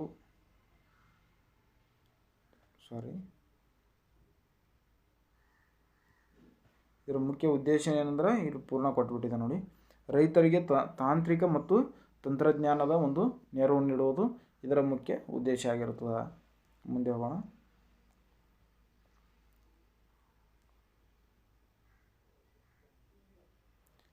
FAO ಯಾವ ವಿಶ್ವ ದಿನವನ್ನು ಆಚರಿಸ್ತದೆ ಅಂದರೆ ಫುಡ್ ಆ್ಯಂಡ್ ಅಗ್ರಿಕಲ್ಚರ್ ಆರ್ಗನೈಜೇಷನ್ ಯಾವ ಒಂದು ವಿಶ್ವ ದಿನವನ್ನು ಆಚರಿಸ್ತದೆ ಅಂದ್ರೆ ಅದು ವರ್ಲ್ಡ್ ಫುಡ್ ಡೇ ಅಕ್ಟೋಬರ್ 16ರಂದು ಆಚರಿಸ್ತದೆ. ಇಲ್ಲಿದೆ ನೋಡಿ, ವರ್ಲ್ಡ್ ಫುಡ್ ಡೇ ಅಕ್ಟೋಬರ್ 16ರಂದು ಆಚರಿಸ್ತದೆ. ನಾನು ಆಲ್ರೆಡಿ ಹೇಳಿದ್ದೆ, ಶಾಂಘೈ ಕೋಆಪರೇಷನ್ ಆರ್ಗನೈಜೇಷನ್ ಬಗ್ಗೆ ನಾವು ತಿಳ್ಕೊಂಡಿರಲ್ಲ, ಅದು ಹಾಕಿರ್ತಿದ್ದ ಪ್ರಶ್ನೆ ಇಲ್ಲ ಆಯ್ತಂತೆ. ಶಾಂಘೈ ಕೋಆಪರೇಷನ್ ಆರ್ಗನೈಜೇಷನ್ ಇದು 2001ರಲ್ಲಿ ಸ್ಥಾಪನೆ ಆಯ್ತು. ಇದರ ಮುಖ್ಯ ಕೇಂದ್ರ ಕಚೇರಿ ಎಲ್ಲಿದೆ ಶಾಂಘೈನ ಚೀನಾದಲ್ಲಿದೆ. ಅದರ ಸದಸ್ಯ ರಾಷ್ಟ್ರಗಳು ಯಾವಪ್ಪ ಅಂದ್ರೆ China, Russia, Kazakhstan, Kyrgyzstan, Tajikistan, Uzbekistan. ಭಾರತವೂ ಸಹ ಶಾಂಘೈ ಕೋಆಪರೇಷನ್ ಆರ್ಗನೈಜೇಷನ್ಗೆ ಸದಸ್ಯತ್ವ ಪಡೆದ. ಇತ್ತೀಚೆಗೆ ಮೋದಿ ಈ ಸಮ್ಮೇಳನಕ್ಕೆ ಹೋಗಿ ಭಾಗಿಯಾಗಿ ಚೀನಾಕ್ಕೆ ಹೋಗಿ ಭೇಟಿ ನೀಡಿ ಬಂದಿದ್ದಾರೆ ಅಥವಾ ಈ ಸಮ್ಮೇಳನದಲ್ಲಿ ಭಾಗಿಯಾಗಿದ್ದಾರೆ. ಪಾಕಿಸ್ತಾನ ಸಹ ಶಾಂಘೈ ಕೋಆಪರೇಷನ್ ಆರ್ಗನೈಜೇಷನಲ್ಲಿ ಸದಸ್ಯತ್ವ ಪಡೆದ. ಇದರ ಮುಖ್ಯ ಉದ್ದೇಶ ಅಬ್ಜೆಕ್ಟಿವ್ಸ್ ಏನಪ್ಪ ಅಂದ್ರೆ ಭದ್ರತೆ ಮತ್ತು ಸೈನಿಕ ಸಹಕಾರ, ವ್ಯಾಪಾರ ಮತ್ತು ಆರ್ಥಿಕ ಸಹಕಾರ ಮತ್ತು ತಂತ್ರಜ್ಞಾನ, ಸಾಂಸ್ಕೃತಿಕ ವಿನಿಮಯ ಮಾಡಿಕೊಳ್ಳೋದು ಮತ್ತು ಇದು ಉನ್ನತ ಮಟ್ಟದ ಒಂದು ಸಮ್ಮೇಳನಗಳನ್ನು ತೆಗೆದುಕೊಳ್ಳೋದು. ರಾಷ್ಟ್ರಗಳು ನಮ್ಮ ಏನಂತಾರೆ ಭಾರತ ಪಾಕಿಸ್ತಾನ ಜೊತೆ ಇದು ಭಾರತ ಚೀನಾ ಜೊತೆ ಏನಾದರೂ ರಾಷ್ಟ್ರಗಳ ಮಧ್ಯೆ ಏನಾದರೂ ಅಂತಾರಾಷ್ಟ್ರೀಯ ಸಮಸ್ಯೆಗಳು ಉಂಟಾದಾಗ ಇಲ್ಲಿ ಸಮ್ಮೇಳನದಲ್ಲಿ ಇದನ್ನು ಚರ್ಚಿಸುವುದು. ಮತ್ತು ಭಾರತ ಮತ್ತು ಪಾಕಿಸ್ತಾನ 2017ರಲ್ಲಿ ಪೂರ್ಣ ಸದಸ್ಯರಾಗಿ ಸೇರ್ಪಡೆಯಾದವು. ಇದರ ಅಬ್ಸರ್ವರ್ ಕಂಟ್ರಿ ಯಾವಂದ್ರೆ ಮಂಗೋಲಿಯಾ, ಅಫ್ಘಾನಿಸ್ತಾನ್ ಮತ್ತು ಬೆಲಾರಸ್ ಆಗಿರುತ್ತವೆ. ಮುಂದೆ ಹೋಗೋಣ. ಇಲ್ಲಿ ಕೊಟ್ಟಿದೆ ನೋಡಿ, ಇದೇ ರೀತಿ ಪ್ರಶ್ನೆಗಳು ಬರ್ತವೆ. ಇಂಡಿಯಾ ಮತ್ತು ಪಾಕಿಸ್ತಾನ್ ಶಾಂಘೈ ಕೋಆಪರೇಷನ್ ಆರ್ಗನೈಜೇಷನ್ಗೆ ಯಾವ ವರ್ಷ ಸೇರಿದವಪ್ಪ ಅಂದ್ರೆ 2017ರಲ್ಲಿ ಪೂರ್ಣ ಸದಸ್ಯತ್ವವನ್ನು ಪಡೆದುಕೊಂಡಿರ್ತಾವ. ಮುಂದೆ ಹೋಗೋಣ.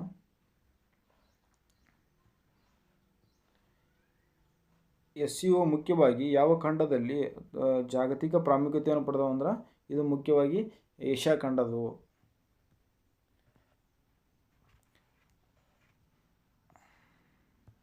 ಇಲ್ಲಿವರೆಗೆ ಏನು ನೋಡಿದೆವಪ್ಪ ಅಂದ್ರೆ ಭಾಗ ಎ ಮತ್ತು ಭಾಗ 1 ಮತ್ತು ಭಾಗ 2ರಲ್ಲಿ ಏನು ಕವರ್ ಮಾಡಿದೆವು ಅಂದ್ರೆ ಇಂಟರ್ನ್ಯಾಷನಲ್ ಆರ್ಗನೈಜೇಷನ್ ಪ್ರಮುಖ ಸಂಘಟನೆ ಬಗ್ಗೆ ನಾವು ತಿಳಿದುಕೊಂಡೇವೆ ಸ್ನೇಹಿತರೆ. ಇದರಲ್ಲಿ ಏನಾದರೂ ತಪ್ಪುಗಳು ಏನಾದರೂ ಕಂಡು ಬಂದ್ರೆ ನೀವು ಏನಾದರೂ ಕಾಮೆಂಟ್ ಮೂಲಕ ತಿಳಿಸಿ, ನಾವು ನೆಕ್ಸ್ಟ್ ತರಗತಿ ಹೇಳೋಕ್ಕೆ ಇಷ್ಟಪಡ್ತೀನಿ. ಮತ್ತು ಇಲ್ಲಿವರೆಗೆ ಒಂದು ನಮ್ಮ ತರಗತಿಯನ್ನು ವೀಕ್ಷಿಸಿದ ಮತ್ತು ನಮ್ಮ ಎಲ್ಲ ಸ್ನೇಹಿತರಿಗೆ ಹಾಗೂ ನಮ್ಮ ಸ್ಪರ್ಧಾರ್ಥಿಗಳಿಗೆ ಧನ್ಯವಾದಗಳು.